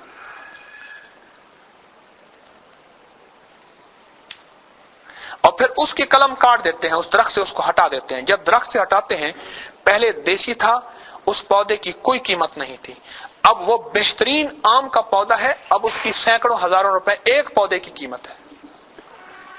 قیمت کب بنی؟ پیوند ہونے کے بعد۔ لیکن پیوند ہونے کے ساتھ ساتھ اس نے ان سے کوئی اجر نہیں لیا، کوئی صلہ نہیں لیا، اپنی خوراک خود لی، ان پہ احسان نہیں کیا، بلکہ ان کا احسان ہے کہ اپنے ساتھ ملا کے انہوں نے تجھ دیسی کو بھی لنگڑا بنا دیا اور فجری بنا دیا، انور اٹول بنا دیا۔ ہمارے حضرت رحمت اللہ علیہ مرشد حجویری رحمت اللہ علیہ فرمایا کرتے تھے، بھائی پیوند ہو جاؤ، اپنے مرشد سے پیوند ہو جاؤ، اپنی ہستی اور حیثیت کو مٹا دو اور اتنا اپنے آپ کو قریب کرو ان کے دل کے کہ تھوڑا سا خلل نہ رہے، تھوڑی سی جگہ نہ رہے۔ ایک دفعہ میں بیٹھا تھا، یہ واقعہ میں نے کئی دفعہ عرض کیا حضرت کی خدمت میں، رحمت اللہ تعالی علیہ کی خدمت میں نے عرض کیا، حضرت آپ کے قریب ہونا چاہتا ہوں، فنا فی شیخ چاہتا ہوں۔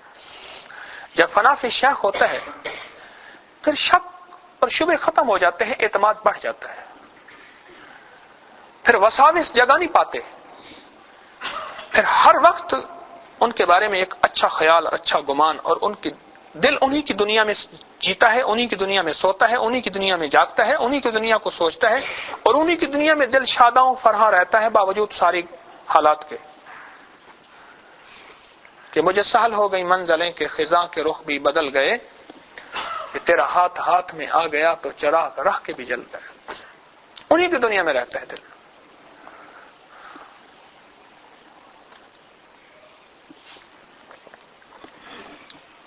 تو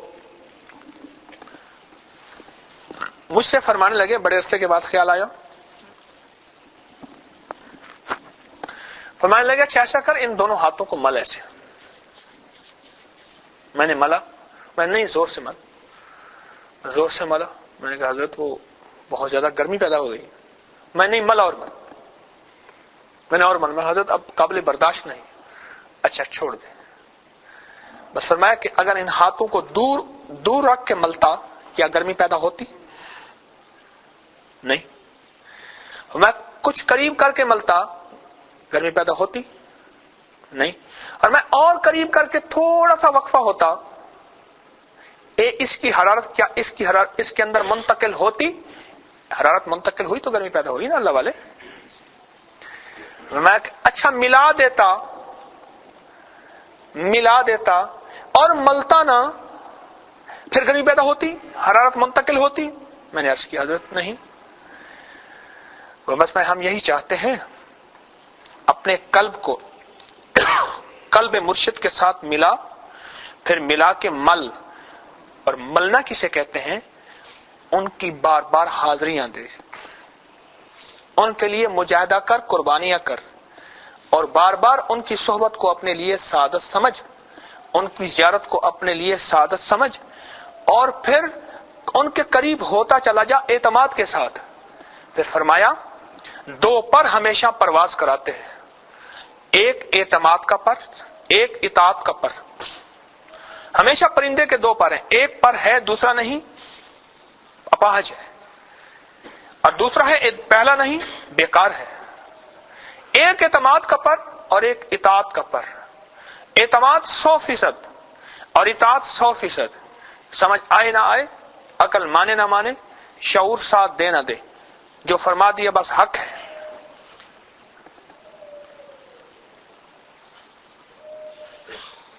یہ روح کی دنیا اعتماد پہ چلتی ہے، اور یہی بات پیر علی حجویری رحمت اللہ علیہ نے فرمایا کہ نیت کا صحیح کرنا لوجہ اللہ، کہ اللہ کے لیے، محض اللہ کے لیے۔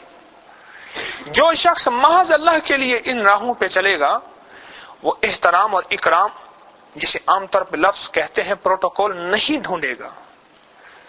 اور ہمارے حضرت فرماتے تھے ان راہوں کی ذلت کو اپنے لیے سعادت سمجھو۔ جو ان راہوں کی ذلتوں کو تلاش کرتا ہے، لفظ سمجھے غور سے، تلاش کرتا ہے، ایک ہے مل جائیں، ایک ہے جو ان راہوں کی ذلتوں کو تلاش کرتا ہے، اللہ کی عزت، اللہ کی طرف سے عزت اور عظمت اس کو تلاش کرتی ہے۔ جو ان راہوں کی ذلت تلاش کرتا ہے کہ شیخ کی خانقاہ میں جا کے اگر مجھے ذلت ملی ہے تو اس ذلت میں میرے لیے سعادت ہے۔ کسی نے کندھا مار دیا، کسی نے دھکا دے دیا، کسی نے پھول ہے، کسی نے دھول ہے، کوئی کیا ہوا، مزاج کے خلاف، طبیعت کے خلاف، ہر چیز کے خلاف۔ جب یہ چیزیں مزاج کے خلاف، طبیعت کے خلاف ہیں، تو یہ چیزیں وہی ہیں، یہ رگڑائی ہو رہی ہے، ساری ہاتھ کی رگڑائی ہو رہی ہے، یہ وہی چیزیں ہیں، یہ وہی چیزیں ہیں بھئی، یہ رگڑائی ہو رہی ہے۔ اور وہ نسبت اس نسبت کے اندر، اسے کہتے ہیں نسبت القائی، وہ نسبت اس نسبت کے اندر منتقل ہو رہی ہے، وہ نسبت اس نسبت کے اندر منتقل ہو رہی ہے۔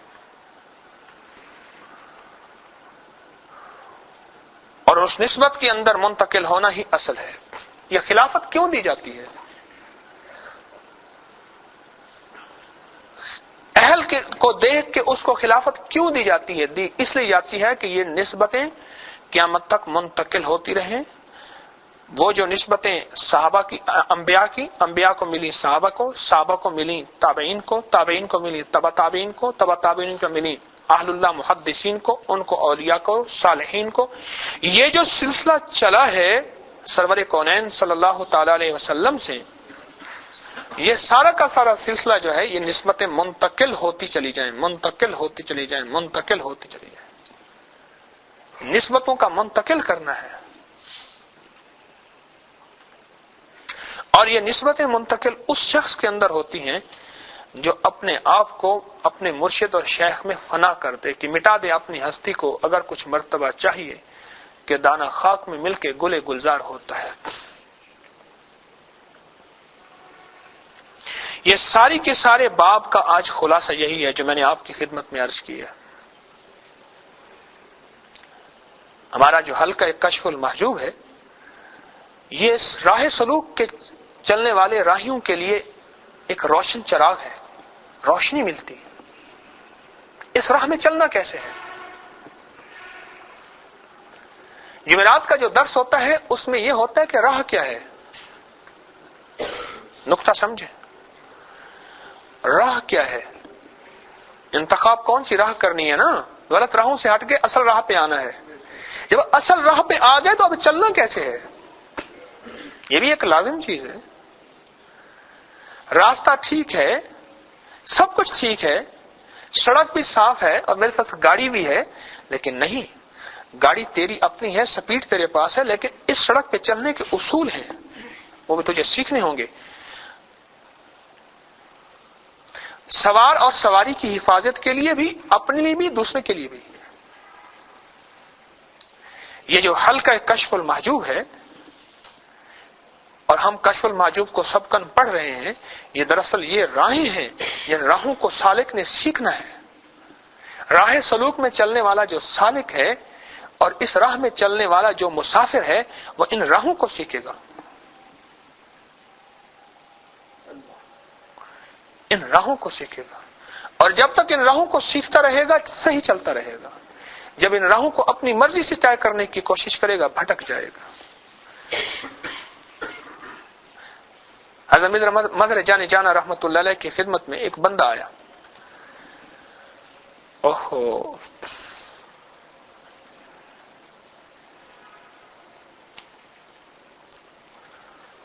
اللہ کی محبت میں سرشار تھے، مرزا مظہر جان جانا رحمت اللہ علیہ، شاہ غلام علی صاحب رحمت اللہ علیہ ان کے خلیفہ تھے، اور شاہ غلام علی صاحب رحمت اللہ علیہ سلسلہ نقشبندیہ کے بہت بڑے سردار۔ علامہ عابدین شامی فقہ حنفی کا کوئی فتویٰ ہو اس کے بغیر آپ آگے نہیں چل سکتے۔ وہاں سے آئے شام سے، اور شاہ غلام علی صاحب رحمت اللہ علیہ ان پڑھ آدمی تھے، ان کی خانقاہ میں رہے۔ شاہ عبدالعزیز محدث دہلوی رحمت اللہ علیہ کو پتہ چلا کہ علامہ عابدین شامی ان کی خانقاہ میں آئے ہوئے ہیں، لکھا خط کہ آپ سے ملاقات چاہتا ہوں۔ فرمایا شیخ نے جواب دیا، شیخ نے 40 دن خانقاہ سے باہر قدم رکھنے کی اجازت نہیں دی۔ وقت کا محدث یہ بات کہہ رہا، یہ بات کون کہہ رہا؟ وقت کا محدث، وقت کا محدث یہ بات کہہ رہا، شیخ نے اجازت نہیں دی۔ کس کو؟ شاہ عبدالعزیز محدث دہلوی رحمت اللہ علیہ جیسی ہستی کو، علامہ عابدین شامی رحمت اللہ علیہ۔ اور پھر جب 40 دن کے بعد شیخ کی خانقاہ سے اجازت چاہی شام جانے کے لیے، ملک شام جانے کے لیے، تو پھر شاہ عبدالعزیز محدث رحمت اللہ علیہ نے واپسی میں ان سے جو ہے ان سے اکتساب فیض اور ملاقات کی اور فرمایا میں خوش ہوں کہ دلی جیسے جگہ میں شام کے ابدال، جہاں حدیث میں ہے کہ 40 ابدال ہوں گے، ان میں 22 شام میں ہوں گے، حدیث عرض کر رہا ہوں، اور 18 عراق میں ہوں گے ہمیشہ۔ حدیث کا حوالہ میرے پاس مستند ہے۔ ہمیں شام کے وہ محدث آئے ہیں، لیکن یہاں آ کے انہوں نے اپنے علم کا اظہار نہیں کیا، اپنی عاجزی کا اظہار کیا ہے۔ آج میں اس شخص سے سینہ ملا رہا ہوں جو یہاں سے ایک سلاسل کا فیض پا کے جا رہا ہے۔ اور عجیب بات بتاؤں آپ کو، فقہ میں بڑی کتابیں لکھی گئیں، اور کتنی کتابیں ایسی ہیں جن کا نشان ہی نہیں ہے۔ علامہ عابدین شامی کی کتاب کے بغیر فتویٰ نہیں لکھا جا سکتا۔ فرمایا کس لیے؟ اس لیے کہ انہوں نے اس علم کے اندر روحانیت اور معرفت کو شامل کیا ہے، اور جس علم کے اندر روحانیت اور معرفت ہوگی، یا دوسرے لفظوں میں میرا ایک لفظ ہمیشہ یاد رکھیے گا، جس قلم کے پیچھے قدم کی محنت ہوگی، جس قلم کے پیچھے، وہ قلم اللہ کے ہاں قبول ہو جائے گا۔ علامہ عابدین شامی نے فقہ کی کتاب لکھی بہت بڑی، لیکن اس کے پیچھے قدم کی محنت سے صرف قلم کی محنت نہیں تھی، ساتھ قدم کی محنت بھی تھی۔ اس قدم کی محنت کی وجہ سے وہ قلم کی محنت قبول ہو گئی، اور قیامت تک وہ ہدایت اور روشنی کا ذریعہ بنی ہے اور بنی رہے گی انشاءاللہ۔ میں بات کر رہا تھا مرزا مظہر جانے جانا رحمت اللہ علیہ، بڑے نفیس مزاج تھے، بہت نفیس مزاج، حد سے زیادہ۔ حضرت شاہ غلام علی صاحب رحمت اللہ علیہ حضرت کو پنکھے سے ہوا دیتے تھے نا، تو زیادہ ہوتے، میاں ہمیں اڑائے دیتے ہو کیا، آندھی بن گئے ہو؟ حضرت کو کر دیتے، کرے پھر فرماتے میاں ہاتھوں میں جان ہی نہیں ہے، نہ جائے ماندن نہ پائے رفتن، بندہ جائے تو کہاں جائے۔ ایسے شیخ بڑے نفیس مزاج۔ ایک دفعہ کسی نے کچھ بادام گریاں لا کے دی حضرت کو، تو حضرت کے خادم تھے، مزاج شناس تھے۔ خادم بن وہی سکتا ہے جو مزاج شناس ہو شیخ کا۔ ہر پھول کی اپنی خوشبو ہوتی ہے، ہر پھول کی اپنی خوشبو ہوتی ہے۔ ہر صحابی کا اپنا مزاج، عمر رضی اللہ عنہ کا مزاج کیسا، عثمان رضی اللہ عنہ کا مزاج کیسا، ہر فقیر کا اپنا مزاج، اور اس میں اس امت کے اس وقت کے طبقے کے لیے برکت ہوتی ہے۔ اور میں اگر دیکھو فقیر جلالی ہے، سمجھ لو امت کو اب اس کی ضرورت ہے، اور دیکھ لو کہ فقیر جمالی ہے، فرمایا امت کو اب اس کی ضرورت ہے۔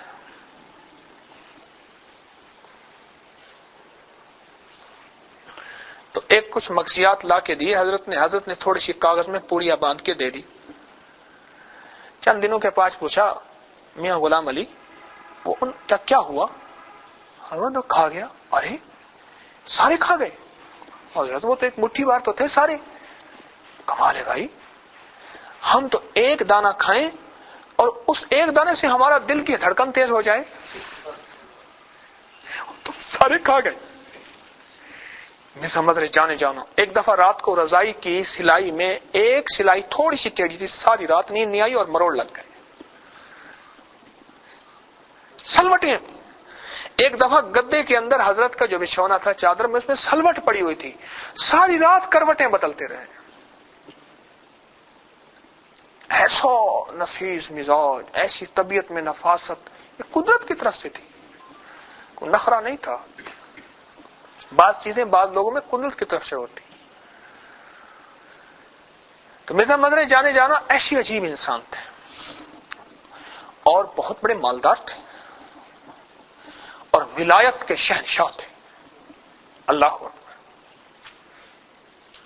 ولایت کے شہنشاہ تھے۔ ہمارے شجرے میں جو فقیر کو سلاسل عطا ہوئے ہیں، ان میں مرزا مظہر جانے جانا رحمت اللہ علیہ کا نام ہے، ان کے بغیر سلسلہ آگے چل نہیں سکتا۔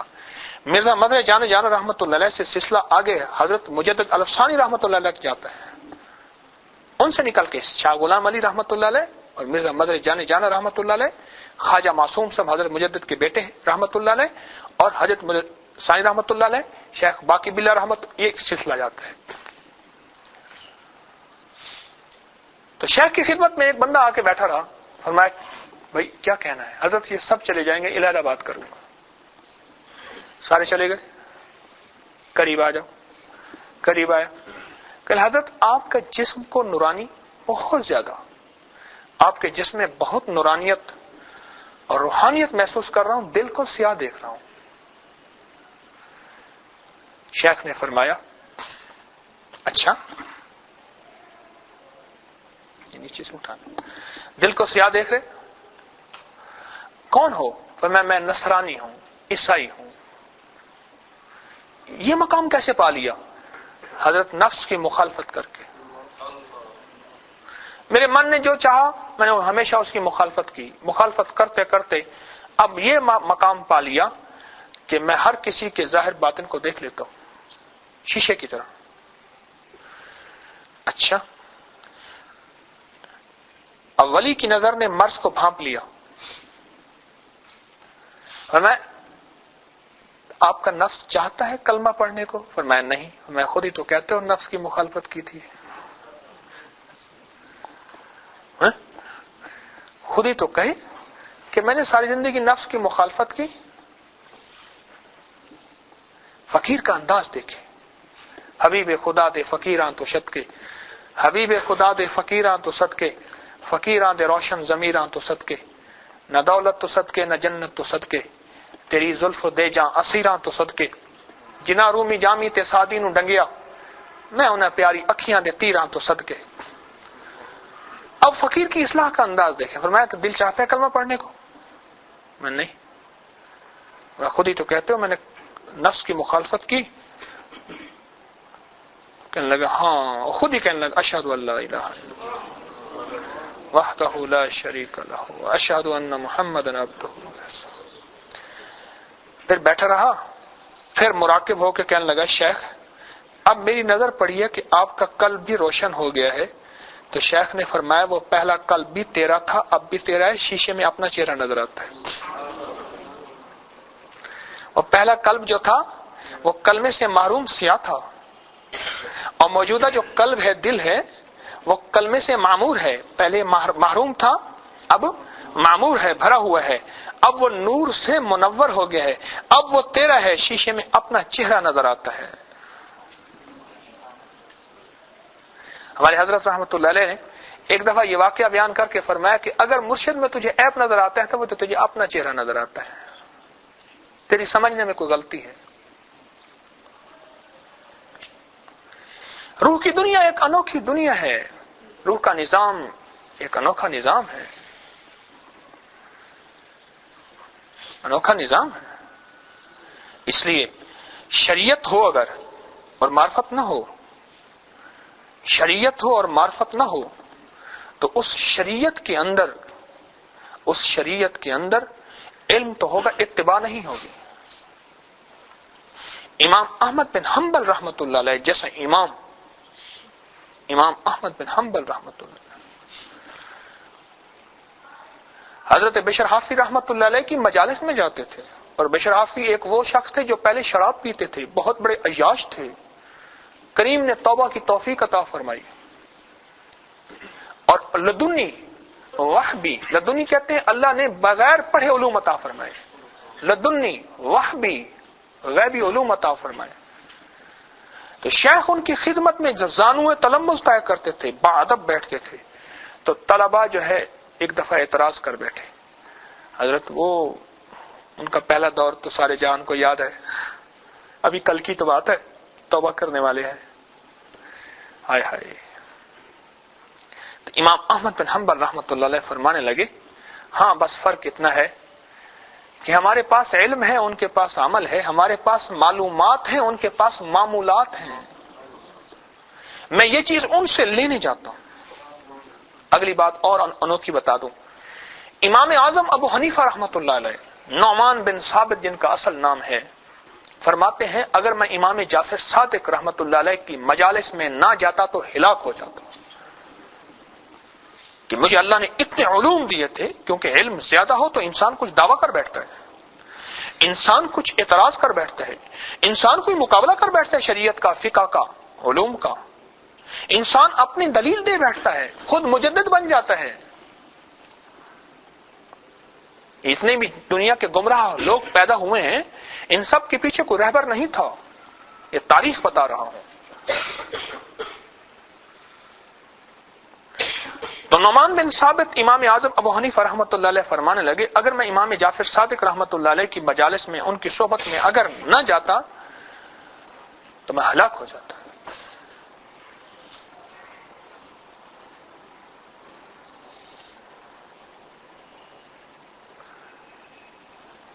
دنیا کے مناظر اپنی مزاج سے طے نہیں ہوتے، روح کی مناظر اپنی مرضی سے طے ہو جائیں. ہمارے حضرت فرماتے تھے ایک دفعہ بندہ آیا، اس نے خواب سنایا. میں حضرت تعبیر دے دیں، فرمایا ہر خواب کی تعبیر لازم نہیں، اور ہر خواب، بعض خواب خود تعبیر ہوتے ہیں اور بعض کی تعبیر کے لیے انتظار کرنا پڑتا ہے. بعض خواب خود تعبیر ہوتے ہیں اور بعض کی تعبیر کے لیے انتظار کرنا پڑتا ہے، اور بعض کی تعبیر، ہر خواب کی تعبیر دینا لازم نہیں. اور پھر فرمایا کہ تعبیر ایک خواب بتا دیا کرو، اگر شیخ کو بتانا ہے بتا دیا کرو، اور پھر فرمایا اکثر بتایا کہ بتایا نہ کرو، لکھ کے دیا کرو.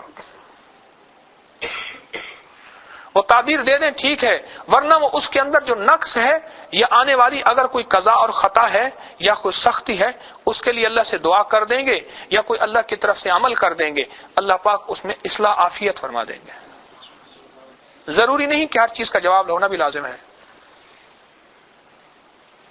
کتنی دعائیں بندہ اللہ سے کرتا ہے، ضروری نہیں اللہ پاک تجھے وہ جو مانگے تو دے دے. تیری مصلحت میں جو اللہ کے ہاں جو بہتر ہوتی ہے، خیر ہوتی ہے، اللہ وہ عطا کرتے ہیں.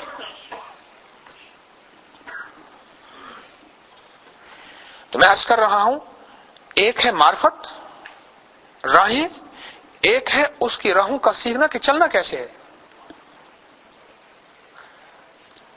راہ کون سی اختیار کرنی ہے وہ کر لی، اور راہ میں چلنا کیسے ہے یہ پھر اگلا سبق ہے. آپ میری بات سمجھ رہے ہیں اللہ والے؟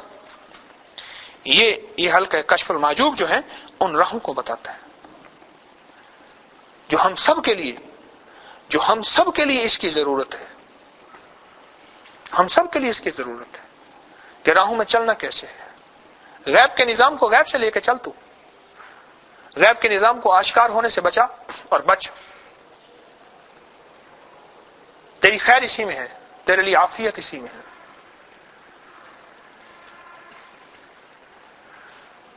اس لیے میں اکثر عرض کیا کرتا ہوں، اپنی کچھ کیفیات ذکر کرنے سے، مراقبہ کرنے سے سب کو مت بتایا کرے. ذکر کرنے سے، مراقبہ کرنے سے کوئی کیفیات کا ورود ہوا ہے، وارد ہوئی ہیں، ان کا ظہور ہوا ہے، اظہار ہوا ہے، سب کو مت بتائیں. بہت نقصانات ہوتے ہیں. ہماری خانقاہ کے اندر ایک جوان ہے، مجھے کہنے لگے میرے پرس میں اتنے پیسے آ گئے،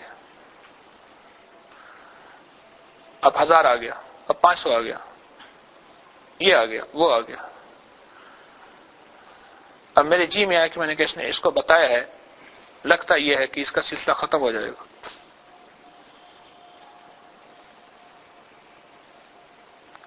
وہ دست غیب تھا جو عطا ہونا شروع ہو گیا. وہ غیب کی روزی تھی، اس کے خلوص اور خدمت پہ اللہ نے اس کو عطا کرنا شروع کر دی.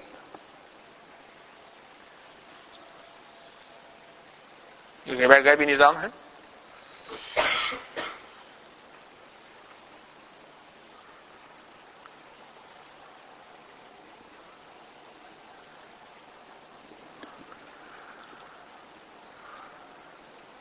جتنا زیادہ محتاط ہو کے چلتے چلے جائیں گے، جتنا زیادہ احتیاط سے چلتے چلے جائیں گے، جتنا زیادہ اپنے آپ کو عاجزی انکساری کے ساتھ چلتے چلے جائیں گے، اتنا کریم عطا فرماتے چلیں گے. موسیٰ نبی ہیں، اللہ کے نبی علیہ السلام ہیں، ان کو فرمایا گیا جائیں.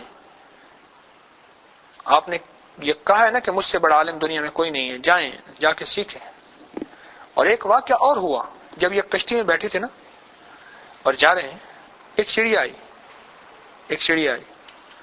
اس نے نا کشتی میں بیٹھ کے، کشتی کے کنارے بیٹھ کے سمندر میں سے چونچ پانی میں لیا اور چلی گئی. تو خضر علیہ السلام نے فرمایا یہ چڑیا پتہ کیوں آئی تھی؟ آپ فرما دیجئے۔ میں اصل میں یہ پیغام دینے آئی تھی، جو موسیٰ علیہ السلام کے پاس علم، جو خضر علیہ السلام کے پاس علم اور ساری کائنات کے علوم یہ اس قطرے کی مانند ہیں، اور میرے اللہ کا علم اس سمندر کی مانند ہے۔ میرے اللہ کا علم اتنا وسیع ہے، میرے اللہ کا علم اتنا طاقتور ہے۔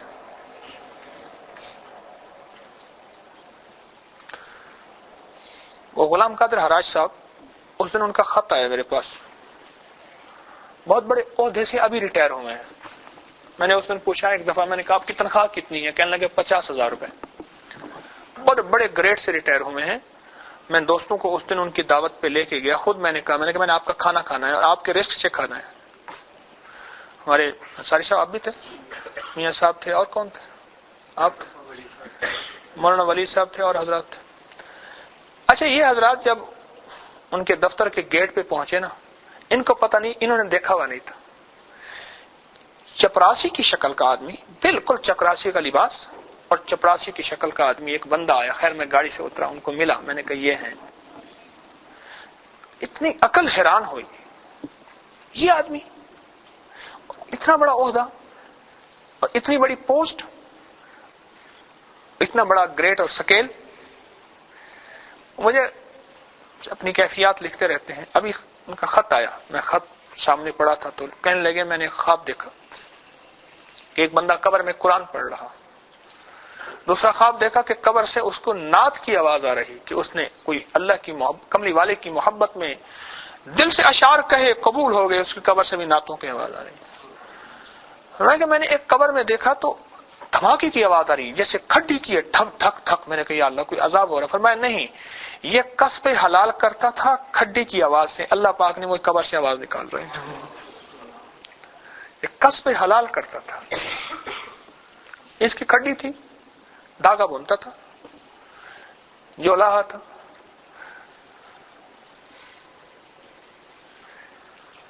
ہائے ہائے، یقین جانیے اگر روح کی دنیا میں، روحانیت میں آدمی گم ہو جائے نا، تو ایسے ایسے راز، ایسی ایسی کیفیات، ایسے ایسے کمالات سامنے آتے ہیں، آپ سوچ نہیں سکتے، میں بتا نہیں سکتا۔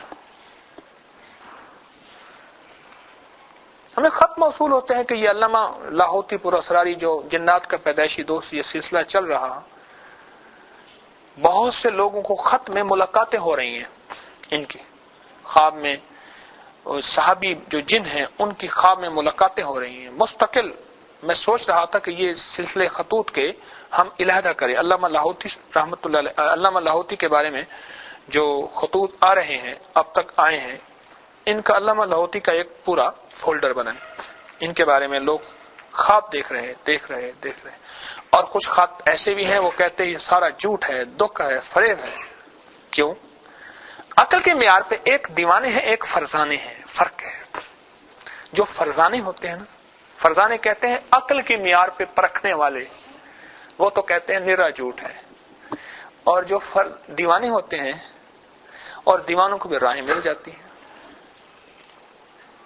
عقل کے معیار پہ پرکھنے والے اپنی عقل سے پرکھتے ہیں، اور عقل کے معیار پہ پرکھنے والے تو اس صدی میں ایسے لوگ بھی آئے ہیں جنہوں نے فرشتوں کا انکار کر دیا، جنہوں نے جنت کا انکار کر دیا، جنہوں نے جہنم کا انکار کر دیا، جنہوں نے نکیرین کا انکار کر دیا، جنہوں نے معجزات کا انکار کر دیا، اور یہ انکار کیا کہ سرور کونین صلی اللہ علیہ وسلم اس جسم حقیقی کے ساتھ تشریف نہیں لے گئے عرش پہ، بلکہ وہ ایک خواب دیکھا تھا، خواب میں تھے۔ جبکہ ہمارا عقیدہ ہے، یاد رکھیے گا، میرے آقا سرور کونین صلی اللہ علیہ وسلم اس جسم اطہر کے ساتھ عرشوں پہ گئے تھے، یاد رکھیے گا، یہ اس جسم اطہر کے ساتھ، اس مبارک وجود کے ساتھ، یہ حقیقت ہے۔ ہاں، عرشوں پہ تشریف لے گئے تھے، اتنا قریب ہے کہ کعبہ قوسین، ایسے جیسے ایک کمان کے درمیان وقفہ ہوتا ہے، محمد اور محمود کے درمیان اتنا وقفہ تھا، کعبہ قوسین۔ اور کیا لائے؟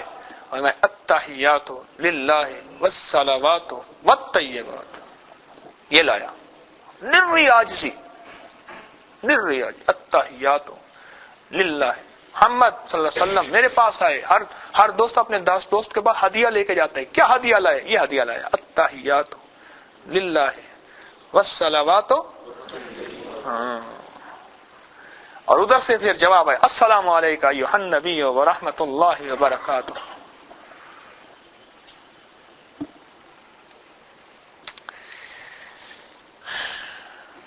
آج باتیں کرنے کو بہت دل چاہ رہا ہے، گھڑی بہت آگے جا رہی ہے. آپ کا وقت قیمتی ہے لاہوریوں کا. آج قدرتی اللہ کی طرف سے آمد ہو رہی ہے. آپ محسوس کریں گے یہ کشف المعجوب کا حلقہ منفرد ہے. مجھے محسوس ہے اللہ کی طرف سے. کمال نہیں، چھین لے لے اس کی عطائیں. قبض پیدا کر لے، قبض قلوب، دل بند کر دے. انبساط قلوب، دل کو کھول دے، دل کی دنیا کھول دے، اس کے اختیار میں ہے. لیکن یہ ہوتا مجمع کی طلب پہ ہے. اللہ کھول دیتا ہے. تو آج کے ہمارے جو سبق ہے اس میں جو بات سب سے زیادہ سامنے آئی ہے، ان چند نکات کو، ان چند پوائنٹس کو میں واضح کر کے آپ کی خدمت میں پھر عرض کر دیتا ہوں. شیخ کی جو بات ہے وہ یہی ہے کہ معرفت و شریعت کشف المعجوب کے حلقے میں جو بات اس یعنی حلقے میں ہم نے جو باب پڑھا ہے آج، اس باب کا عنوان ہے معرفت و شریعت. اور میں نے اس میں عرض کیا ہے کہ ہمیشہ امت کا جو طبقہ کامیاب رہا ہے اور رہے گا، اگر شریعت غالب رہی تو کامیابی ہوگی، اور اگر شریعت غالب نہ ہوئی اور معرفت غالب ہوئی تو امت کے اندر فتنے اور بہت زیادہ فسادات پیدا ہوں گے، اور ایسے حیرت انگیز فتنے کھڑے ہوں گے جن کا آگے تذکرہ شیخ نے کیا ہے، اور وہ آئندہ انشاءاللہ ماہ ہم پڑھیں گے. ایک سبق تو یہ ہے. دوسرا سبق یہ ہے، یہ نظام سارا کا سارا، یہ تکوینی نظام، معرفت کا نظام، یہ سارا کا سارا یقین پہ چلتا ہے، غیب پہ چلتا ہے. اور دوسری چیز یہ ہے کہ اس کے لیے عقل کی ضرورت نہیں. تو سورۃ کہف کی میں نے آج تفسیر بیان کی، اور سورۃ کہف میں حضرت موسیٰ اور خضر علیہ السلام کا واقعہ سارا بیان کیا، اور اس واقعے کی ساری جزیات میں نے عرض کی آپ کی خدمت میں. اس میں جو نکات تھے اور راز و رموز تھے وہ کچھ میں نے عرض کی آپ کی خدمت میں. ان سارے جزیات اور راز و رموز میں جو چیز ہمیں سبق دیتی ہے وہ یہی ہے کہ جب چلنا ہے رہبر کے ساتھ تو رہبر کے ساتھ چلنا صبر کے ساتھ چلنا ہے. سمجھ آئے یا نہ آئے، عقل مانے یا نہ مانے، شعور ادراک ساتھ دے یا نہ دے، لازم نہیں. موسیٰ جیسے اللہ کے نبی علیہ السلام، ان کو سمجھ نہیں آ رہی، قرآن خود کہہ رہا، اور وہ سوال کر بیٹھتے ہیں، پھر سوال کر بیٹھتے ہیں، پھر سوال کر بیٹھتے ہیں. یہ اس بات کی دلیل ہے کہ ہر جگہ سوال لازم نہیں، اتباع لازم ہے، مان جانا لازم ہے. اور وہ شخص کامیابی کی سیڑھیاں چڑھتا چلا جاتا ہے جو اپنی عقل کے گھوڑے دوڑاتا ہے، اپنی مزاج سے چلتا ہے. آپ نے کشتی، انہوں نے کرایہ بھی نہیں لیا، اکرام بھی کیا، اچھی جگہ بھی بٹھایا ہوگا یقیناً، اس کا تذکرہ نہیں ملتا، لیکن میں اپنے طور پر اچھی جگہ بٹھایا ہوگا نا. کشتی کی سطحیں ہوتی ہیں، بڑا جہاز تھا چھوٹا، تو آپ نے ان کا پٹا توڑ دیا، کشتی کو دفن کر دیا. میں بھائی بات یہ تھی، آگے ایک بادشاہ ہے جو ہر نئی کشتی کو پکڑ رہا ہے. وہ جیسے ہمارے ہاں نا، وہ کوئی حکمران آئے تو وہ بسیں پکڑتے ہیں، ہے نا، ہاں، اور جو پرانی بس دھکا سٹارٹ ہو اس کو چھوڑ دو. ہاں، وہ کشتی نہیں تھی تو شیخ نے فرمایا حل جزاء الاحسان الا الاحسان، احسان کا بدلہ احسان. اب ان کا احسان یہ ہے کہ ان کی کشتی کو عیبدار کر دو. وہ جب عیبدار دیکھے گا ان کی کشتی نہیں پڑے گا. یہ غریب بچے ہیں، تنگ دست ہیں، مفلس ہیں، یہ ان بچوں کا یتیم ہے اور غریب گھرانہ ہے، یہ ان کی روزی کا ذریعہ ہے، یہ ان کی روزی کا ذریعہ ہے، ان کی روزی کا ذریعہ ہے. ایک چیز جو درمیان میں رہ گئی ہے، ابھی یاد آئی ہے، جو بڑی اہم بات ہے، میں نے آپ کو عرض کرنی ہے، قرآن پاک کی نص سے بات عرض کر رہا ہوں کہ وہ مفلس لوگ ہیں. یہ لفظ آیا ہے، محدثین نے لفظ لکھا ہے اور اس میں بڑی تشریح عجیب کی ہے.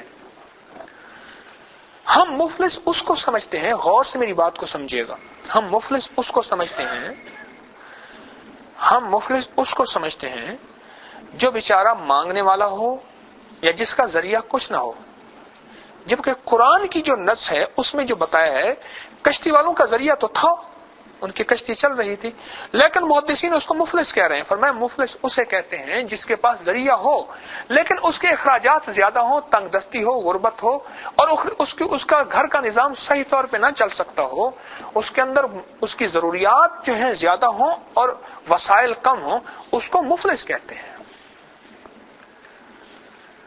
اس کو بھی مفلس کہتے ہیں۔ وہ مفلس ہے، وہ غریب ہے، وہ فقیر ہے، کشتی تو ہے، اس کا بھاڑا مل رہا، اس کے پیسے مل رہے، لیکن وہ کہتے ہیں مفلس ہیں۔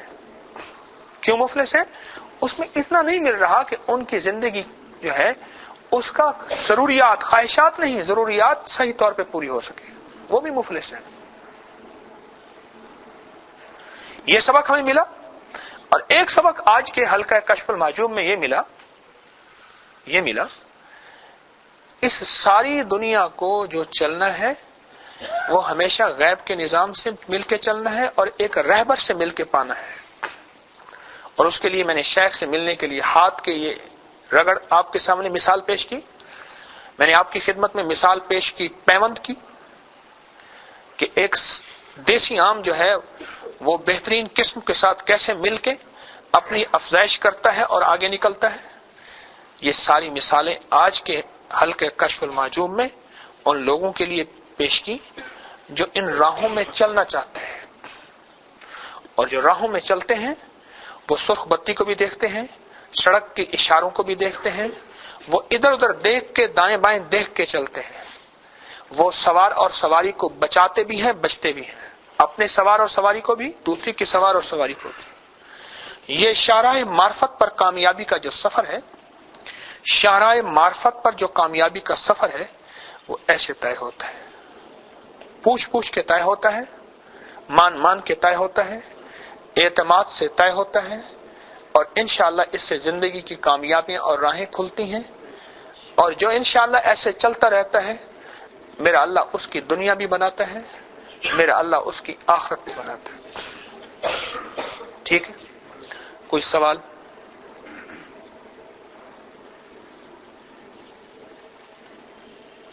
ہاں،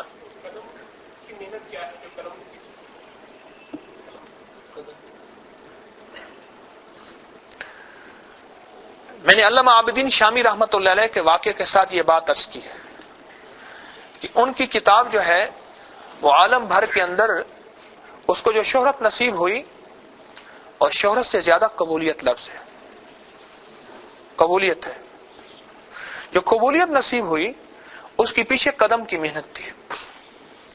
قدم کی محنت صحابہ کرام کو ملی تھی، آج کے دور میں بھی، اس سے پہلے دور میں بھی۔ قدم کی محنت یہ ہے کہ اللہ جل شانہ کی محبت اور اللہ کی معرفت اور حضور سرور کونین صلی اللہ علیہ وسلم کا تعلق کو سیکھنے کے لیے کسی درویش کے پاس، کسی اللہ والے کے پاس چل کے جانا، اور اس چل کے جانے پہ جو مشقت آئے، جو قربانی آئے، اور جو ناگواریاں آئے، وہ موسم کی ناگواریاں، وہ ان لوگوں کے مزاج کی ناگواریاں، ان کی ڈانٹ، اور اس بندے کے اٹھنے بیٹھنے اور طبیعت میں پتہ نہیں کیا ہے۔ ہر بندہ اپنے گھر کا شہزادہ ہوتا ہے، ہر بندہ اپنے گھر کا شہزادہ ہوتا ہے۔ یہ ناگواریاں جب آتی ہیں نا، اس ناگواریوں کے پیچھے اپنی قدم کی محنت کو نہیں روکتا، جب قدم کی محنت اس کی چلتی رہتی ہے، اس قدم پہ اللہ جل شانہ اس کو عطا فرماتے ہیں، اور وہ یہ عطا فرماتے ہیں بظاہر اٹھ قدم رہے ہوتے ہیں لیکن دل نورانیت سے معمور ہو رہا ہوتا ہے۔ بظاہر قدم اٹھتے ہیں لیکن دل نورانیت سے اور محبت الہی سے معمور ہوتا ہے۔ اس کی میں نے ایک مثال راجن کتال رحمت اللہ علیہ درویش کی دی ہے۔ شیخ کی خدمت میں ان کے قدم اٹھتے تھے، خادم تھے، قدم اٹھتے تھے، قدم اٹھتے تھے، قدم اٹھتے تھے، دل معمور ہوتا تھا، دل معمور ہوتا تھا، اور پھر وہ دل ایسا معمور ہوا کہ جلال کی نظریں دیکھی تو ساری چڑیاں مر گئی کہ میرے مرشد کی آواز سے وہ چڑیاں جو ہے آواز پیدا کر رہی تھی۔ اور پھر قدم کی محنت کرو۔ میں نے شاہ غلام علی صاحب رحمۃ اللہ علیہ کی بات عرض کی ہے کہ شاہ غلام علی صاحب رحمۃ اللہ علیہ بر صغیر کے بہت بڑے عظیم شخصیت گزرے ہیں، بظاہر ان پڑھ آدمی تھے، لیکن ان کے پیچھے ایک بہت بڑی ہستی کس کی خدمت تھی، وہ مرزا مدرے جانے جانا رحمت اللہ علیہ. اور مرزا مدرے جانے جانا رحمت اللہ علیہ قاضی ثناء اللہ پانی پتی رحمت اللہ علیہ کی ایک تفسیر ہے، تفسیر مظہری، وہ اپنے مرشد کے نام پہ لکھی ہے تفسیر مظہری.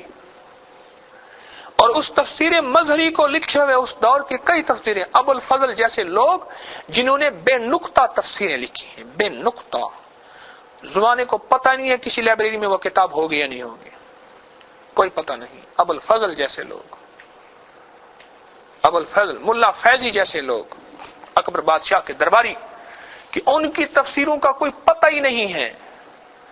عالم میں شرف قبولیت نہیں ملا. قابلیت شرط نہیں، کیا شرط ہے؟ بس بس بس بس قابلیت شرط نہیں، قبولیت شرط ہے. ضروری نہیں کہ اس مسند کے لیے ایک بہت بڑا محدث ہو، ضروری نہیں، ضروری نہیں. قبولیت شرط ہے. وہ جس سے کام کریم لے لے، کریم جس سے کام لے لے.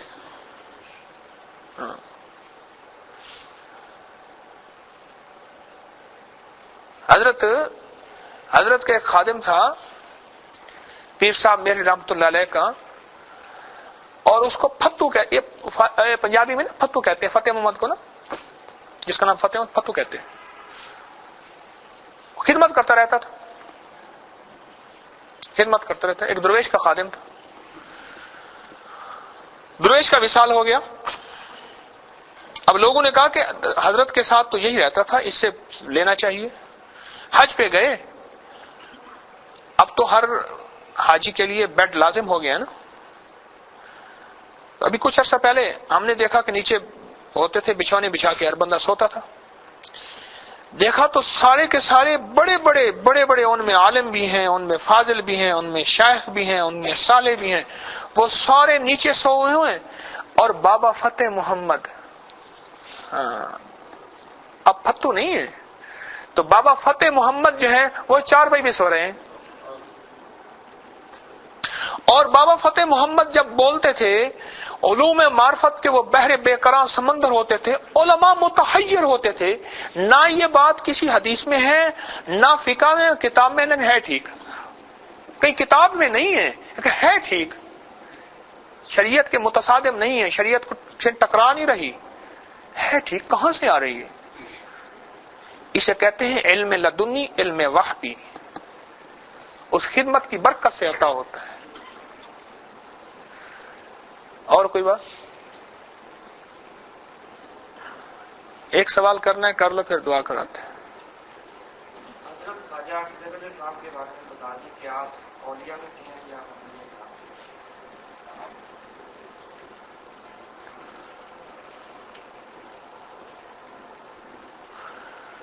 حضرت خضر علیہ السلام جو ہیں ان کے بارے میں روایات مختلف ہیں. ایک روایت یہ ہے کہ یہ رجال الغیب سے ہیں، ایسے اللہ کے بندے ہیں جو غیب کے رجال ہیں، جن کے ذمے تکوینی علوم ہیں. اب یہ ایک بہت بڑی ایک وضاحت ہے. آپ نے سوال ایسا کیا کہ اس سوال کے لیے 1.25 گھنٹہ چاہیے، ٹھیک. لیکن علماء کی جو آراء ہیں، اہل حق کی جو آراء ہے، رائے ہے، وہ میں اس کو عرض کر دیتا ہوں مختصراً، اس کو عرض کر دیتا ہوں. ایک رائے یہ ہے کہ یہ اللہ کے نبی تھے علیہ السلام،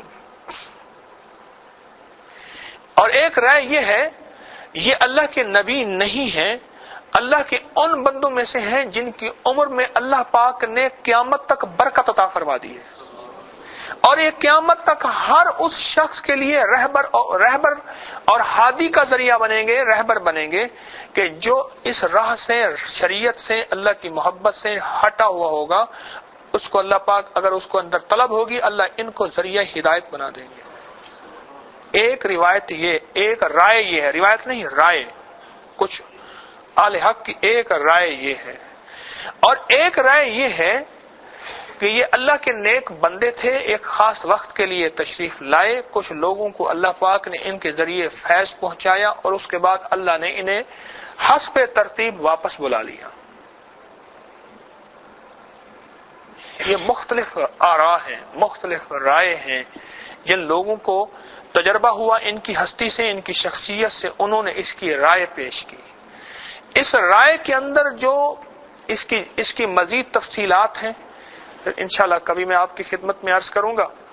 کچھ اپنے حضرت کے مشاہدات عرض کروں گا، کچھ چند میرے اپنے مشاہدات بھی ہیں جو میں عمومی طور پہ اظہار نہیں کرتا، ہوتے ہی نہیں، اظہار کیا کروں. نہ میں نے کبھی کشف کا دعویٰ کیا، نہ ولایت کا دعویٰ کیا، ہو تو کہوں، جو ہے نہیں اس کے بارے میں اظہار کرنا بھی نامناسب سا ہے. کچھ ان کے بارے میں حضرت نے کچھ چیزیں فرمائی تھی، کچھ میں نے بھی اظہار کیا، انشاءاللہ پھر کبھی عرض کریں گے. یا رب لک الحمد کما ینبغی بجلال وجهک وعظیم سلطانک. نسألک الجنة ونعوذ بک من النار، نسألک الجنة ونعوذ بک من النار. اللهم إني أسألك بأن لك الحمد لا إله إلا أنت الحنان والمنان بديع السماوات والأرض يا ذا الجلال والإكرام یا ارحم الراحمین یا اکرم الاکرمین. اے اللہ جو بولا سنا کہا اس کو ہدایت کا ذریعہ بنا، اس میں جو کمیاں ہوئیں ان کو اپنی ذات عالی کی محض کرم سے معافی کا درجہ عطا فرما، اور اے اللہ جو اظہار کیا اس کو قبولیت کا درجہ عطا فرما. اے اللہ جو ہم سے کوتاہیاں ہوئیں بول میں، قول میں، سمجھنے میں، اظہار کرنے میں، اس سے درگزر فرما اور اس کو معاف فرما، اور اس حلقہ کشف المحجوب کو امت کے لیے خیر کا ذریعہ بنا، برکت کا ذریعہ بنا، ہدایت کا ذریعہ بنا، اور اعلی روحانیت کا ذریعہ بنا، اور سچی معرفت کا ذریعہ بنا، اور اولیاء کی سچی محبت کا ذریعہ بنا. الہی جو مانگا عطا فرما، جو نہیں مانگا عطا فرما، ساری خیروں کو متوجہ فرما، اور سب شرور سے اے اللہ پناہ عطا فرما. اے اللہ ذلت و رسوائی کی زندگی سے بچا، عزت و عافیت عطا فرما، نسلوں میں بھی عطا فرما، عالم میں بھی عطا فرما، پوری امت کو، سارے عالم کو عطا فرما. جو مانگا عطا فرما، جو نہیں مانگا عطا فرما. تجھ سے ساری خیروں کا سوال کرتے ہیں اور تجھ سے سب اے اللہ شرور سے پناہ مانگتے ہیں. الہی ہم سب کی ضرورتوں کو سدا غیب سے پورا فرما، مشکلیں حل فرما، پریشانیاں دور فرما، ذلتیں دور فرما، بیماریاں دور فرما، قرضے ختم فرما. جو مانگا عطا فرما، جو نہیں مانگا عطا فرما. گھر بھر کی ساری مشکلیں دور فرما، اولاد کے مسائل غیب سے حل فرما، رزق کے مسائل حل فرما، اس ملک کے مسائل حل فرما، اس امت کے مسائل حل فرما. الہی مانگنا آتا نہیں، بن مانگے عطا فرما. جو مانگا عطا فرما، جو نہیں مانگا عطا فرما. نستغفرک ونتوب الیک، نستغفرک ونتوب الیک، نستغفرک ونتوب الیک. وصلی اللہ علی النبی الکریم وعلی آلہ وصحبہ اجمعین. آمین برحمتک یا ارحم الراحمین.